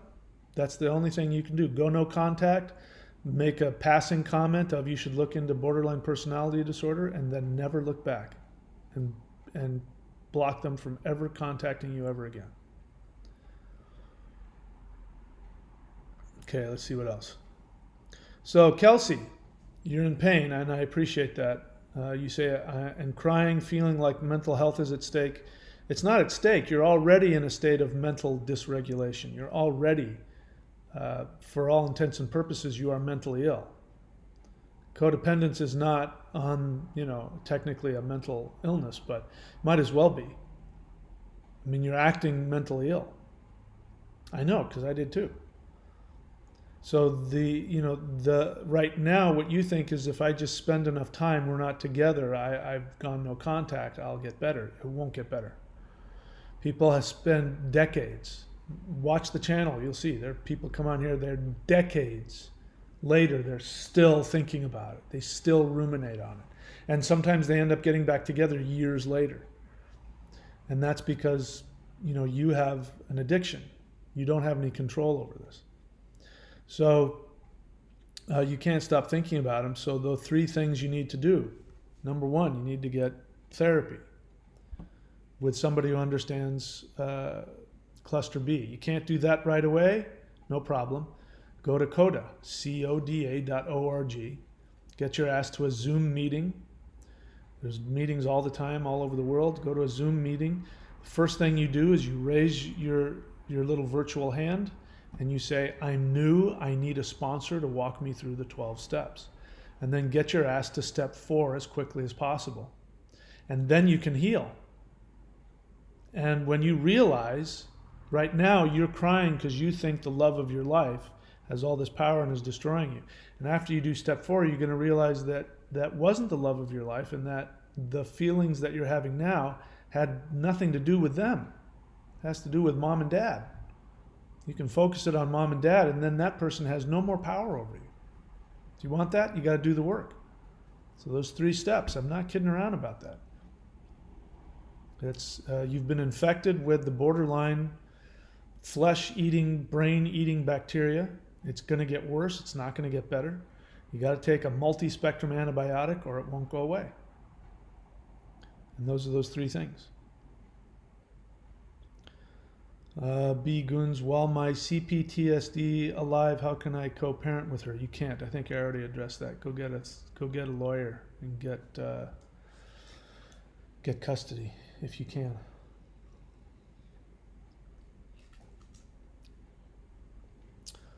Tamuangina says she's getting free therapy.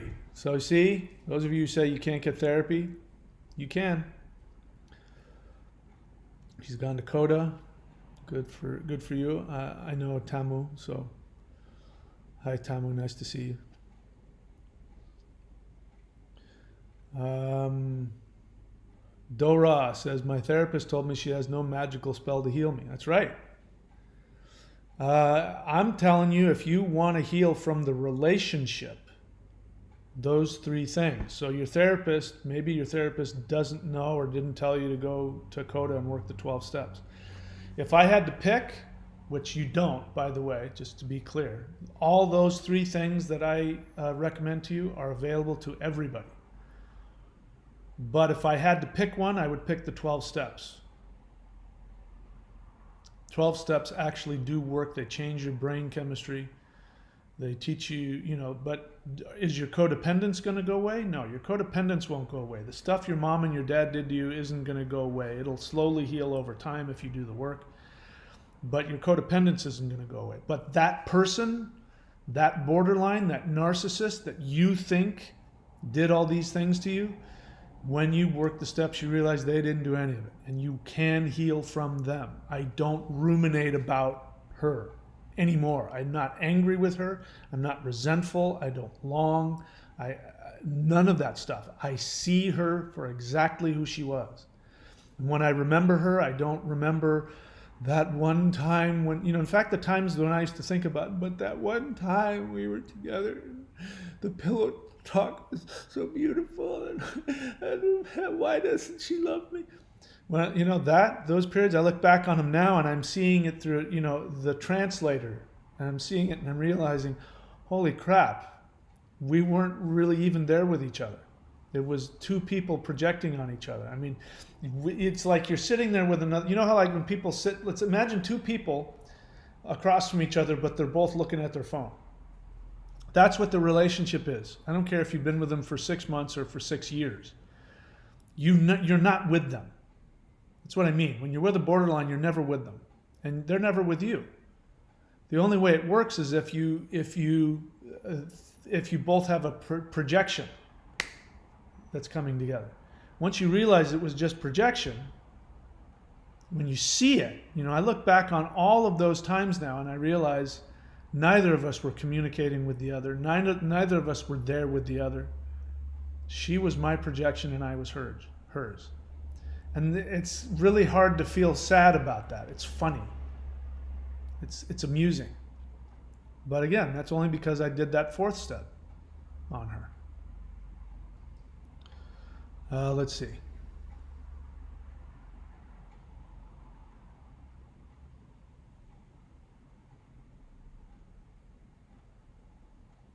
Glob D says, therapists can heal you. They can only open the paths to your understanding and underlying problem. The real work comes after those paths are open.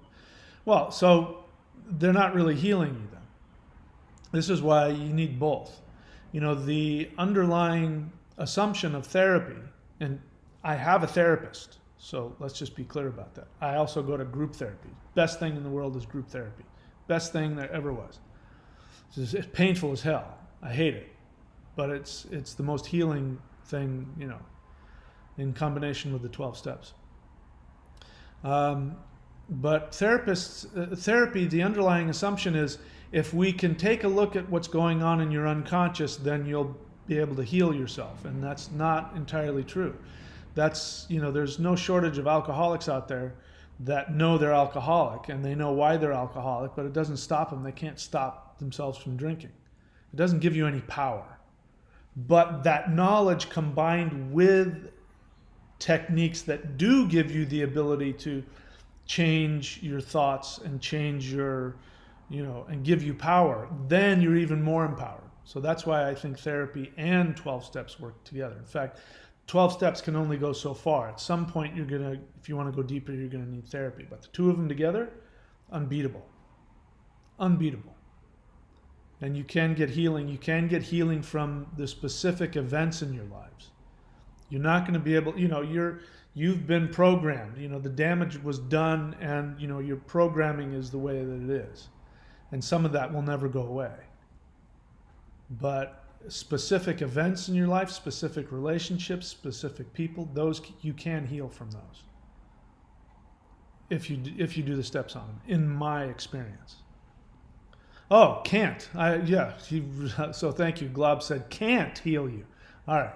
You wrote can, and I didn't look past that. Okay, so Glob D is actually, my apologies, is actually in complete agreement with me. All right, Kelsey, that's again that same question you're asking. Do all borderlines try and hoover you, or do some really don't come back? What you're asking me is, when is he going to come back? I want him to come back. It doesn't matter what I tell you. Yes, they all hoover you, or only some do, or no, they never do. It doesn't matter what answer I say. It's not going to change that what's really going on is you want him back. You need help. I'm not trying to tell you to talk yourself out of wanting them back. You can't do that. You can't change that feeling. This is what's called taking contrary action, which is you do the exact opposite of what your impulse is telling you to do. You acknowledge that you are powerless over this guy taking you back, and you're powerless over wanting him back, even though you know he hurt you and will continue to hurt you. So you do the exact opposite. So the exact opposite is, I really want him back. I'm hoping that he hoovers me back, but I don't want him back, and I know he's bad for me. So the opposite of that is to go do what I said. Therapy, 12 steps, meditation. You're not trying to get rid of the feelings, but you will gain power to take different actions, which will eventually change your brain chemistry and give you power and give you healing. So again, I explained it all earlier about that.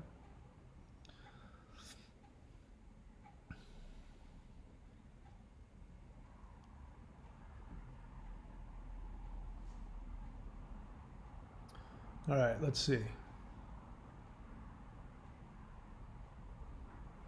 Dora says, are we harming you, dear Mike? What the hell are you talking about?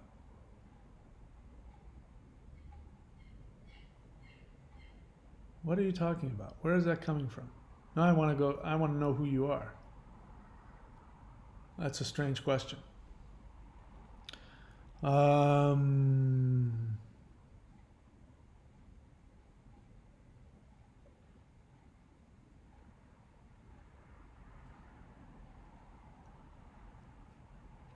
Elite Arrester question. Since dating a person with BPD, I have deeply learned the signs of the disorder.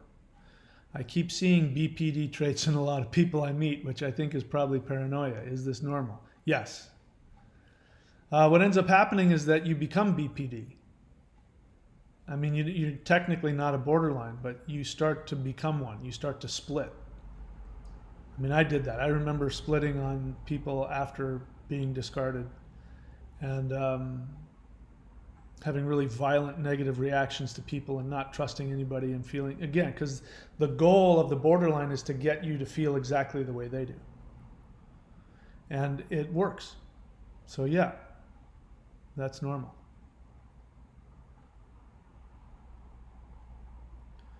I'm currently enduring a divorce, trying to solve the rent contract and haven't discussed about how we're going to divide the assets. What can I expect?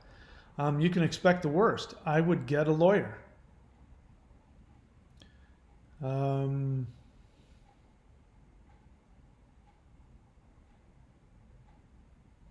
see. So, KB is a borderline and is explaining that they don't understand how that. So she's in essence saying she's aware that sometimes she's not aware of when she's hoovering. There's a thing called induced feelings. So if you're a partner of a borderline or an ex-partner of a borderline, you'll remember that there's this really weird, confusing cognitive dissonance thing that happens, which is the borderline looks you in the face and discards you. Says, I can't see you, I don't want to talk to you, you're the worst person in the world for me, I can't trust you, and I can never talk to you again. And then you, for the next however long it is until you get hoovered back, you start thinking to yourself, on the one hand, you're in pain because you just got discarded, but you actually find yourself thinking about how you broke up with them. Have you ever had that experience? Like, you're not really conscious of it. I mean, I was walking around my house after the first or second discard, and I was walking around my house consciously going, is she ever going to call me again? Am I ever going to see her again? And then I realized, why am I feeling guilty like I hurt her? Why am I feeling like I broke up with her? Why am I feeling this need to call her up and get her back, because if I don't, she'll feel unloved? That doesn't make any sense. She just broke up with me. Why am I feeling like I broke up with her? And that is called an induced feeling. So what the borderline experiences, the reason why they split on you is because they have an internal experience that you devalued them, that you discarded them. That's their internal thing, which they project onto you. You looked at your watch during dinner, and I can't believe you fucking did that to me, you asshole. Nobody's ever been that rude to me in my life. I knew I couldn't trust you. It's because in their mind, you did abandon them. This is where the insanity is. The mental illness is that you didn't. You were right there with them. In fact, you were cutting up their meat for them so that you were thinking about how you were going to give them a back rub later and how great it's going to be tomorrow. And when we get married, that's what's going on in your mind. And you're doing a loving thing, which makes them split. And then you happen to look at your watch because you want to get back in time because her favorite show is on and you want to be there so you can give her that beautiful gift. So in reality, none of that was going on. In fact, the exact opposite was going on. You were creating this loving environment. Borderlines, are you listening? That's what's happening when you split on us. The opposite of what you think is happening is what's really happening. Now, inside, because you looked at your watch, she is afraid of abandonment. That was her excuse to feel abandoned. she actually was, on an unconscious level, you did abandon her in her mind. There's no difference. The discarding of you is just a formality. It's like, this is, Trump's going through this right now, right? Biden was, I haven't watched the news, so who knows what's happened since then, but Biden was, it's been, it's already, confirmed. He won, it's been certified, lawsuits, but in, the course of the Constitution, the laws are, he's already certified. It's just a ceremonial thing for him to be, for his votes to be, the electors to be counted. That's what's happened in even though he hasn't taken the presidency yet, he's already been, determined the president, right? Now, Trump is a borderline comorbid narcissist, so he can't tolerate that thought. But anyway, so this is what happens. Inside of the borderline, that's already happened. It's just a ceremony. They have to go through the ceremony of breaking up with you to have their external reality line up with their internal reality. And this is why it's a mental illness, because they can't separate their internal untrue reality with the external real reality. So the difference between a borderline and somebody who's not borderline but who just has intimacy issues is that the person who has intimacy issues says, we were at dinner, why did you look at your watch? And you say, I was looking at my watch because I wanted to make sure I got back in time so we could watch your favorite show.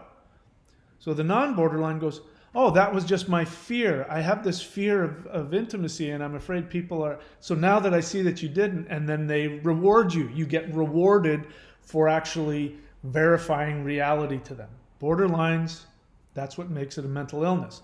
In their mind, because they felt that you abandoned them, you actually did, and now they have to, through ceremony, make it real so that they can justify the feeling that they can't tolerate. They can't make it go away. Non-borderline, they can actually negotiate with themselves, reality versus my own internal reality.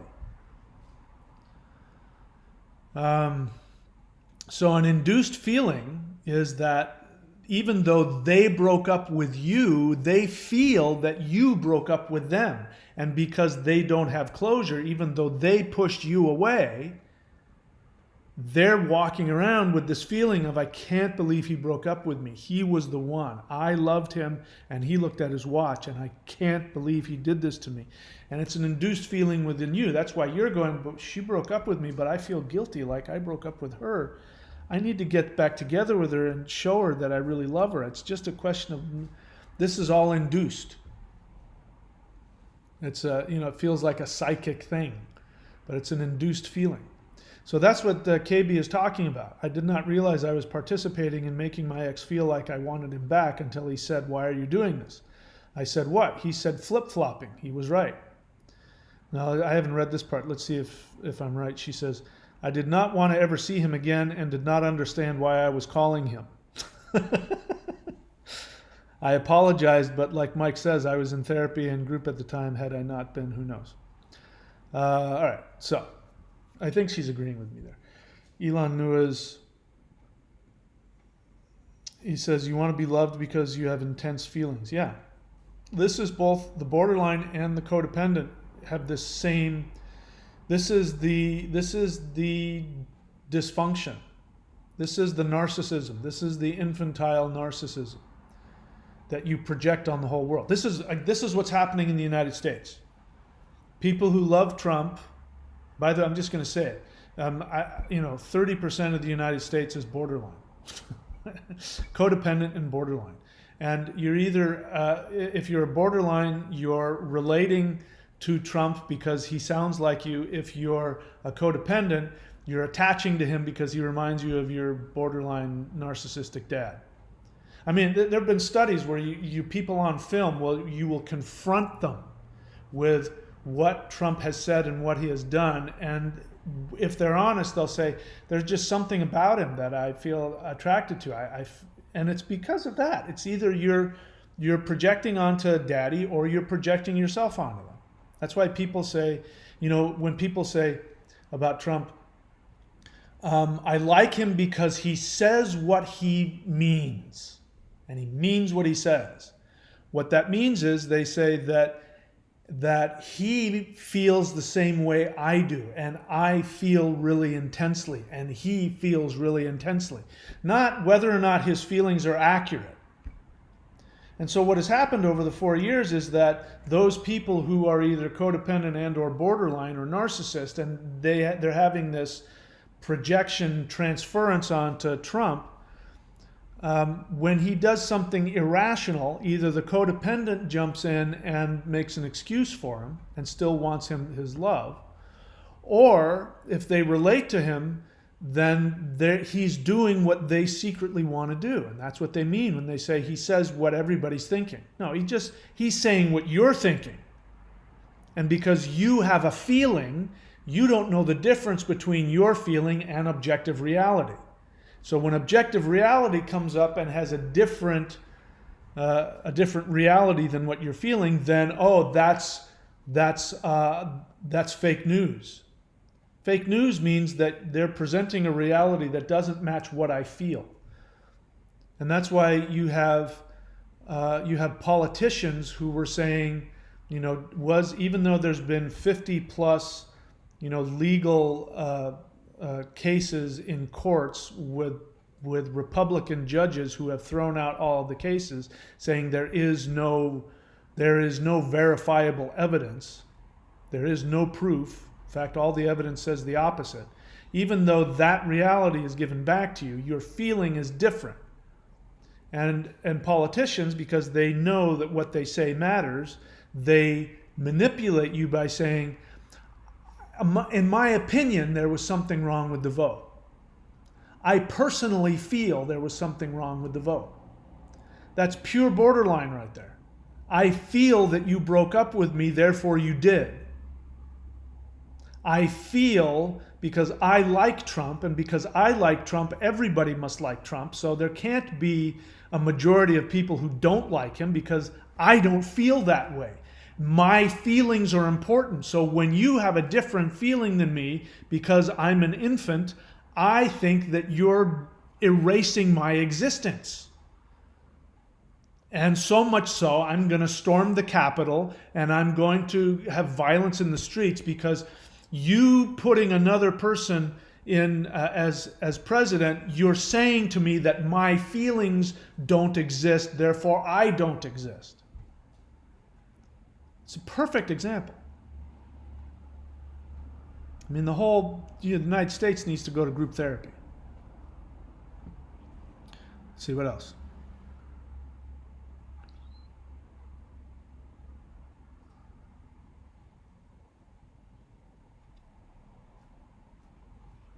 Okay.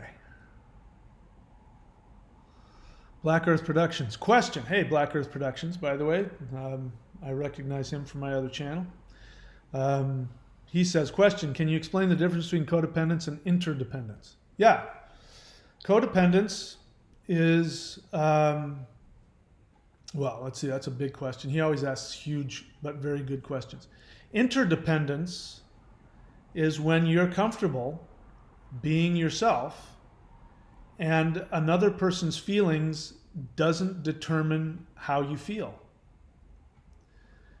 Interdependence is allowing other people to have their feelings and not, so you can't have an interdependent relationship with a codependent. By the way, borderlines, narcissists, they're all codependents. Codependents, borderlines, narcissists, they're all the same thing. So being interdependent means that you, like a healthy relationship, if I can find a woman who can consciously share her feelings to my face and own them, I'll marry her. And what I mean by that is, like, if I can, date a woman who can look me in the face and say, I'm murderously rageful at you right now. You said this and it stimulated me and I have all these feelings, but they're owning it. Then I can go, wow, what did I do? And then I can look at it, and if I did something out of my unconsciousness, I can go, yeah, you're right, because when you said that, I actually was triggered because my mom used to do this and it reminded me of her, and I snapped at you and I realized that you had nothing to do with that, and I'm so sorry. You didn't deserve that.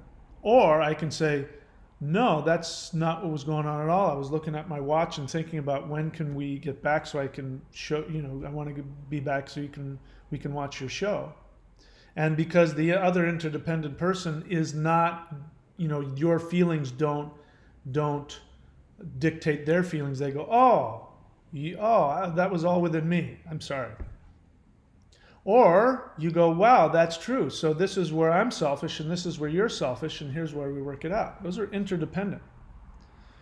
But that doesn't happen on its own. I mean, if somebody's codependent, listen, they need help. So this is why I recommend, if anybody can see codependence in them, those are the 3 things I recommend. You need therapy. Not you personally, but I mean you generally. A person needs therapy and they need to work those 12 steps. And they need daily meditation. And I know that you're familiar with at least 2 of those. So that's the difference. The difference is it's called individuating. And this is what borderlines can't do. It's what narcissists can't do. It's what codependents can't do. They can't individuate. My reality and your reality don't have to be the same, and it's okay. The guys in the United States, Trump won, you say he didn't. Your reality is not the same as my reality. I can't tolerate that. I must go to the streets and cause violence. That's a lack of individuation. Oh, so even though I feel that I'm right, 49% of us feel that we're right, 51% of you disagree, I'm going to go ahead and just deal with it, and in 4 years we'll elect whoever we want. I'm sad, I'm upset, I'm frustrated, but I accept the fact that somebody else can have a different feeling than me. I still exist even though you don't have a different feeling. That's individuation. It sounds really, obvious, but, when it comes to relationships, we see that we don't have that. Especially when it comes to borderlines, when borderlines are obviously irrationally destroying you and blaming you for something you haven't done, and that devastates you to the point where you can't live without them, you're not individuated. Yeah, an individuated person goes, wow, that really hurts, but yeah, that's not my problem. I'm not ever talking to that person again. See what else? Borderline says, KB says, I'm a borderline. The best way to get back at a borderline is to not participate in the back and forth. Work on yourself and let go. Best thing you can do for yourself as well. Again, individuation. Chris, Chris is the guy who used to call himself super empath. And he says, Mike, is it normal? Again, Chris, you've been on my channel how long? I've made it clear that I prefer people to write the word question. You've been on here long enough to know that. So this is an unconscious swipe at me. Right? Because when people know that, they write the word question. You've been on here long enough to see it. I don't think you consciously, it's an unconscious swipe. It's a control. Mike, is it normal to have physical pain and feel like your soul was sucked out? Is it normal? No. It's not normal at all. My joints are sore from a week ago. That's called TMS. You can go look that up. TMS, tension myositis syndrome. Borderlines and narcissists and codependents very often have physical pain and have challenges with their immune system. And it's because they're on such deep stress. So borderlines, codependents, narcissists. What the hell is that? I'm going to take this because I don't know who it is. Hang on. This is Mike. I'm doing well. Can I call you back? I'm in the middle of some work stuff I'm doing right here.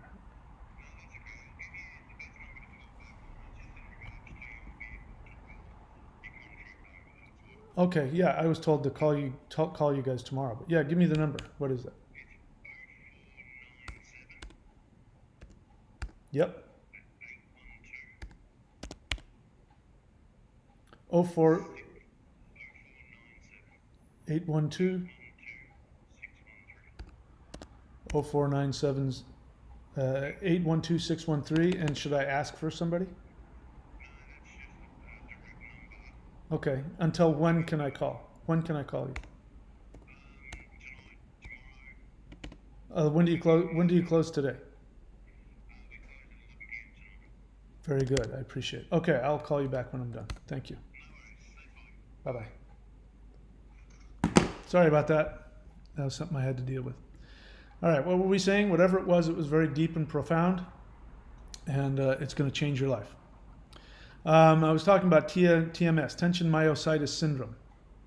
It is not normal. It means that there's something really wrong, and it is common with borderlines, codependents, narcissists, and it means it's coming from the thing that all of those people share in common is a lack of identity, which is what we were talking about here in response to Black Earth Productions' question, is a lack of identity.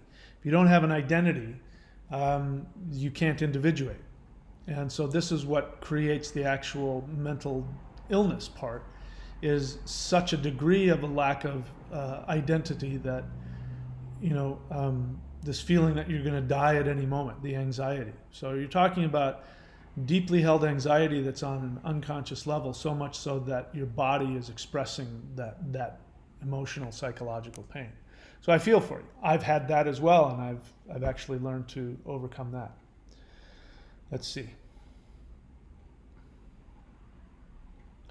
All right, let's see. Looking for a good comment or question.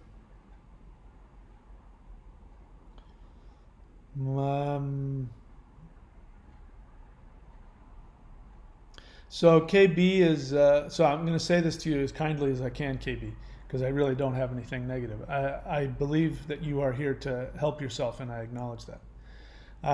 You say, Mike, your ex needed to come with a warning label. But let me tell you, it's one thing to look at it. We can all see it from the outside. Being in it is a totally different thing. I would challenge you to see yourself, to see if you can see yourself in all of my descriptions of my borderline ex, because I'm only giving you the worst. The reality is that, she has a mental illness, and it is so destructive that has to be addressed. So much so that I have to completely discard and look at myself and all of that. Separate. But, she is an amazing human being. And she is one of the most spiritually minded, actually one of the most kind feeling, her essence is loving. She really wants to be a loving person. She's not an evil genius. But her disease, when it comes up, is horrific. It's the most horrific thing I've ever experienced. And because of her mental illness, she also has really good coping skills, and she has really good facades. And she can't see herself in any of it. So it's not like I'm talking about the worst borderline that's ever existed. If you're comparing yourself to her, I don't know you, so I don't know anything about you, KB. But I think it's, one of the ways to use this channel is to actually see yourself. Because bear in mind, I'm only taking the bits and pieces of the worst of it. Because that's what the codependent needs. The codependent needs to be able to see that. And to be able to go, that's what's most important here, is that's unavoidable and I need to get the hell out. But that's what's so tragic about it, is because, if she could just get a little bit, if she could just get enough of a sense of self within her, she would have been an amazing partner. She would have been phenomenal. But the part of her that wasn't, that part was really bad. So, it's easy to point fingers, but, another thing is that borderlines aren't going to see themselves. That's part of the mental illness. They're not going to see. They're going to rewrite the script afterwards, or they won't remember, or they'll remember it incorrectly.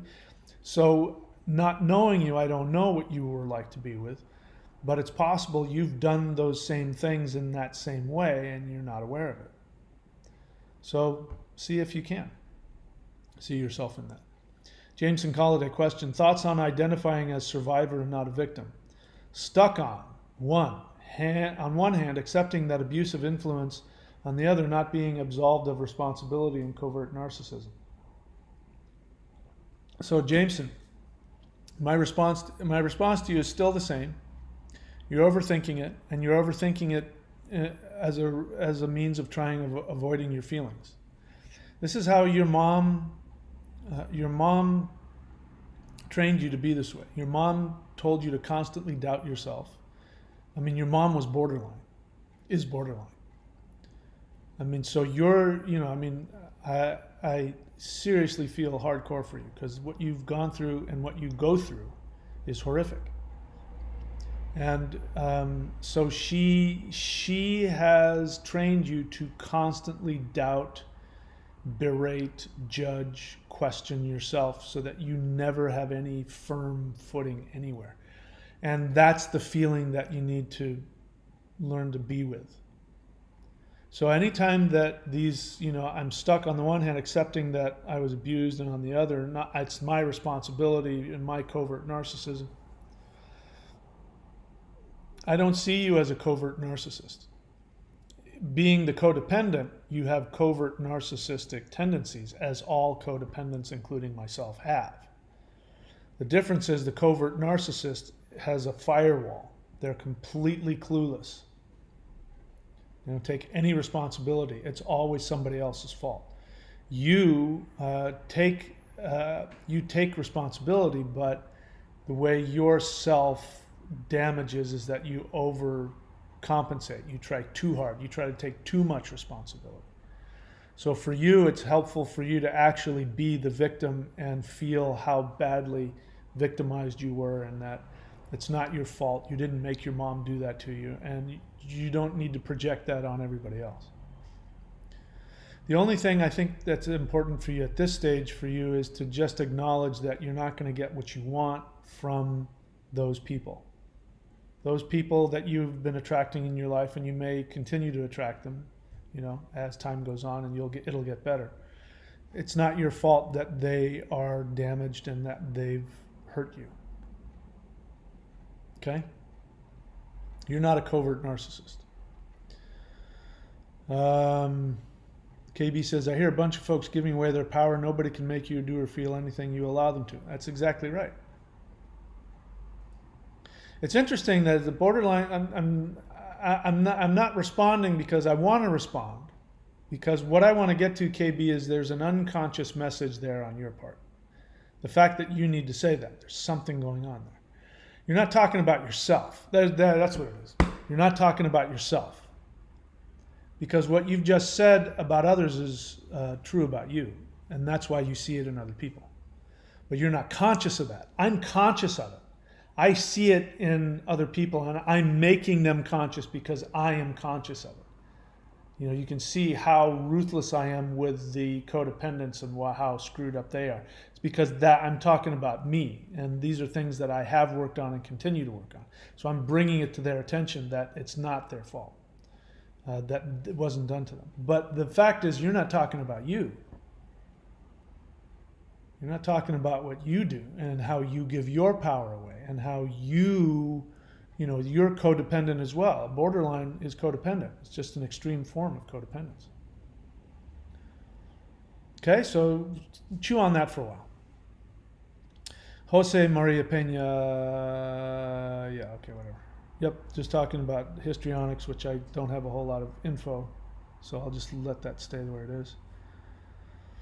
They definitely don't plan out when they leave you. It's all opportunistic. Now, you see, that's what I mean. Opportunistic. There's a judgment in that. You still have a judgment. Opportunistic. That's not a good thing. Somebody's being opportunistic. It means that they're waiting. An opportunist is somebody who wants to get what they want from you, and they're going to wait for the right opportunity. So you still got a judgment there. Which is, again, if you have a judgment about a borderline, it means that you secretly want them back. Because if they're opportunistic, it means that they can change their behavior. They're choosing to do it. You're saying on some point that they're choosing to be this way. Whether that's true or not is totally irrelevant, because the fact of the matter is that they're not going to stop doing what they're doing.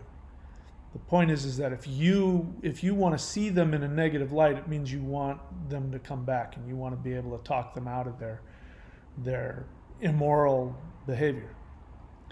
He goes on to say, I came back from visiting my family over the weekend and they ran off with their drug dealer. There's no meaning behind it. Yeah. Again, there is something behind it. There's something you're not seeing. We need to go a little bit deeper with you. Again, take a look at yourself. And lover, if you have a question, write the word question, please. Is that the same with narcissists, though? I feel like I spot narcissistic traits in some people, like even my family, since I left my narcissistic husband. Like my feelings don't matter to them. Well, I mean, again, a narcissist is, and borderlines are the same. The narcissist just has the firewall that never goes away. And so they're primary psychopaths, which is, means that they act without empathy. And the question isn't whether or not narcissists lack empathy, it's whether or not the empathy takes hold or not. So there's a debate on whether they don't see your feelings or they do see your feelings, it just doesn't matter to them. So there is meaning behind it. The meaning, again, I need to go a little bit deeper with you on that. 30% of the U.S. is codependent or borderline. Is someone living in the U.S.? Yeah, dude, you're probably right. Yeah, anyway, I don't know. I'm making up I'm saying that because there's what? I would say there's like a core of, we're talking about the 30% of the U.S. that believes in QAnon. The 30% that believes that there is such a thing as the mainstream media, that there is such a thing as fake news, that that the only information that they want to believe is the information that stimulates them positively. This is just borderline traits going nuts, and we've got a whole chunk of the population that thinks this way. I mean, when people ask, I don't know who to believe, that's sad. I don't know who to believe. The reason why they don't know who to believe, I mean, there's one minor reason, which is there's very likely a lack of education, and they're younger. I mean, at the age of 57, I've lived through the age of journalism. So in case you're younger than me and you don't understand why is it that there are some news stations that say one thing and another news station that says the exact opposite, and you can't tell the difference between which one is an opinion and which one is a fact. And so then you're going to go with whichever one stimulates you. So that's from lack of education, and that's not entirely your fault, because there was a time up until started changing in the 80s, and I could talk to you about how that happened, but that's a whole huge video that I'm not going to do on this channel. But there was a time when by law, news people, newspaper writers, people on television, news anchors, they had to only give the verifiable facts. And if they didn't, they could be fined or put in jail. And then there was a clear difference. So like when you watched Walter Cronkite, he didn't give his political perspective. As a journalist, he couldn't taint that. Whatever his political perspective was his own private business. Is like, sexuality. What he did in his spare time was nobody else's business.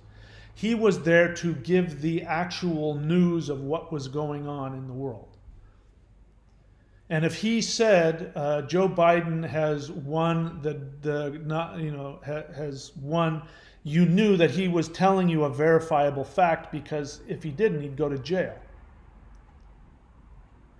And that changed, and there used to be opinion, like there used to be in the back of the of the newspaper, there would be news opinion, and there would be something that would let you know that this was somebody's opinion, and they were a Republican or a Democrat, and they would share an opinion about how the free lunch for the Democratic side is destroying ours. But you knew you were reading an opinion. It wasn't a fact. And then somewhere in the 80s, people with a lot of money who didn't want you to know how badly they were polluting the environment. This is where it all started. Again, I'm not going to get into it. They started throwing a lot of money at politicians and at lawyers so that politicians would go in and change laws. That's what politicians do. When they become in the Senate and the House, what they're doing is they're making and changing laws that affect your life. And if the people who have a lot of money can get somebody elected, they can get that guy to make laws that work in their favor. So people who didn't want you to know that they were polluting the environment started putting people in, and then they started telling them what laws to make. And one of the laws that they made was to strike down the law that required, when there was political opinions being shared on television, that you had to have both sides to counteract each other. So if one guy went on there to say, we got to get rid of these freeloaders that are, taking away and blah, blah, blah, you'd have to have another person say, no, actually, here's why it's good for us to, in certain circumstances, have, socialized medicine, whatever it is. You had to have two opinions there, so that you as the person watching could listen to both sides. And nowadays we don't have that. We have InfoWars, and we have Fox News, which is predominantly opinion, which is why you can have whatever the hell that guy's name is. I forget his name. Trump's favorite guy, who goes on there, and there's another one, Judge, whatever her name is. And the whole thing is them spouting their opinion, but they say it in ways that make it sound like fact. The Democrats want to do this to you. They want to take your guns away. They don't bring any evidence of that, or whatever it is.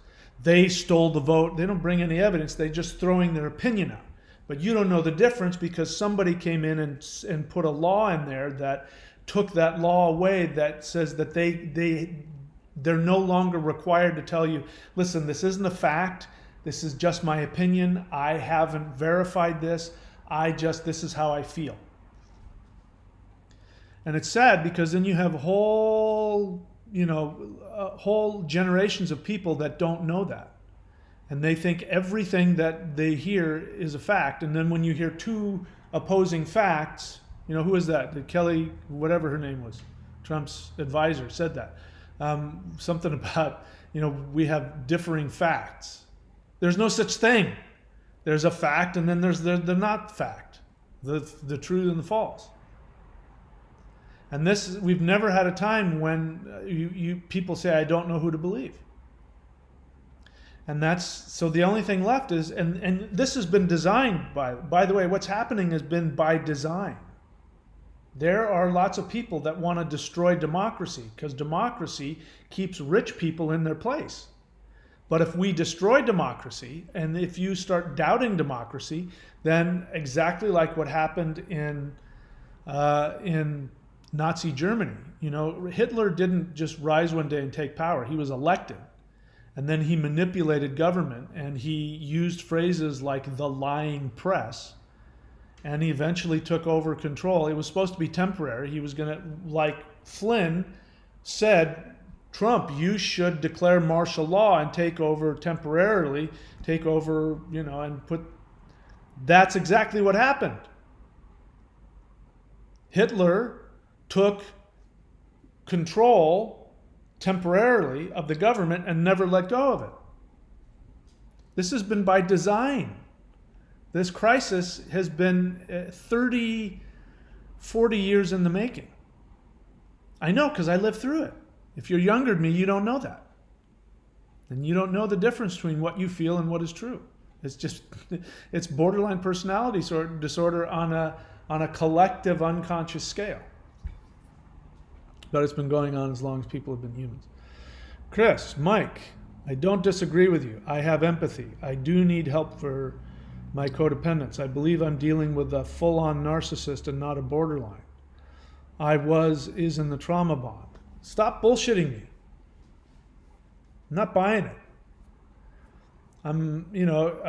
You don't disagree with me, then get your ass to therapy. Get your ass into Codependence Anonymous and start doing the work.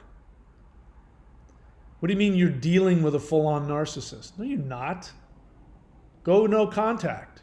No contact means that you stop them from contacting you. You haven't done that. If you say, I believe I'm dealing with who gives a crap if it's a full-on narcissist or if it's a borderline? Now you're changing it. This is very convenient. Before it was a borderline, and you were talking about how you were manipulating the borderline, and the borderline mirrors you, and you've got cameras all over your house, and it's fun. I fuck her just for fun, and I manipulate her for sex.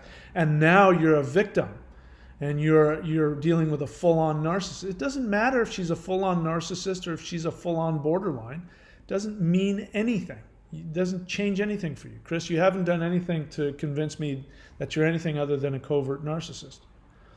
When I use the word covert narcissist, it means I don't know if you'll ever be able to heal.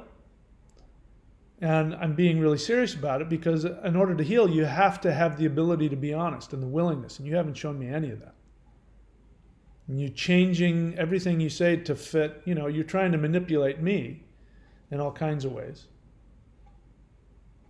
And I'm not upset with you, I'm not angry with you, but as long as you keep coming on the channel and doing this, I'm going to, let everybody see you so that they can see the covert narcissist within themselves. Chris goes on to say, I do know I'll never contact her again, and she is blocked on every level for my healing. I'm not sure I believe you. We'll see. B. Gunas, how can I stand to hear your voice again when I go to the court, Mike? Well, I don't know what to tell you, man. You got to do something. So B. Gunas, are you in therapy and working the steps? That's what there's a group aspect in CODA where you have people that you can go to who will support you, maybe even go to court with you and hold your hand. So, you just got to take the action. This is what contrary action is all about. Taking an action that's completely contrary to every impulse inside of you. I feel just like in one of your videos you said, devil is coming for me and she's going to feast on my soul. Yeah. So again, that's just a feeling. It's not the truth. She is going to be whatever she's going to be, and she's going to do whatever destructive thing she's going to do. You have no control over that. But it's just a feeling. This is what, again, codependence, borderlines, narcissists, our feelings are everything. And, the world, there is no such thing as global warming because I don't like that feeling. So therefore it doesn't exist. It's all a hoax. It either exists or it doesn't. But it's just a feeling. Not going to change anything. Your feeling isn't reality. Your feeling that she's going to feast on your soul isn't necessarily the truth, especially when you have a lawyer sitting there with you in court and you have the law on your side. Okay? So just take the action. Go to do the work, and you'll find ways to do the impossible. Grace French, what are some techniques to release codependency? I have 3. You haven't heard them? 1, therapy. 2, coda.org. 3, meditation on a daily basis. I've given you Grace, I've given you 3 techniques. But release codependency sounds like you want to be free of your feelings, which I understand. And you're wanting the opposite of what you need to do, which is actually have all your feelings, not deny them, and not act on them.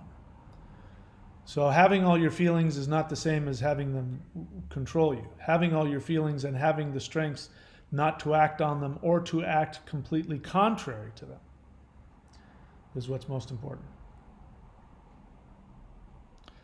And then Chris, after me, this is proof to me.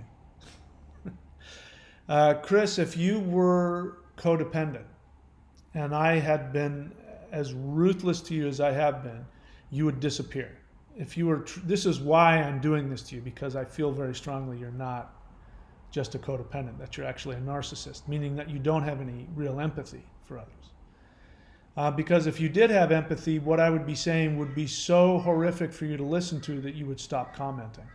You would stop watching the channel, or you would just stop commenting altogether. So not only that, but you want to call me. Why would you want to call me?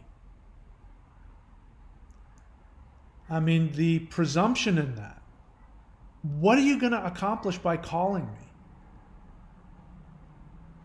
Borderlines want to do this when they come on here and they want my number. Codependents, in fact, there's 2 codependents that I've blocked who were super empath types, whom I'm on the fence about, but they're very strongly going towards the covert narcissists because they're professional victims. And they both also wanted to talk to me. They wanted my phone number. One guy said he wanted my phone number. This is another guy. I'm not making a diagnosis on him, but this other guy wanted to call me. And I said, why do you want to call me? You'd be better off talking to a therapist about this. Because he said, because I want to share with you. I have so much to share with you. We have so much in common. Like we're going to be buddies and we're going to go out and drink and talk about what our borderline exes did to one another. And I understand that. It means that he's feeling isolated. He's feeling a connection, and he feels like, if I'm his friend, but he's projecting onto me. It's still projection. He wants to create a codependent relationship with me, blah, blah, blah. And I said, no, I don't do that. But if you want, you can call a therapist and talk to them. Why do you want to talk to me? And then I said something along those lines, and then his response was, no, actually, I have a therapist, or I've been to therapy, and there's some things in you that I think you need help with. And I said, I didn't ask for your help. That's called unsolicited advice, and I haven't come to you asking for your help. And that's really kind of typical, that there's a passive aggressiveness. You want to call me on the phone? First off, the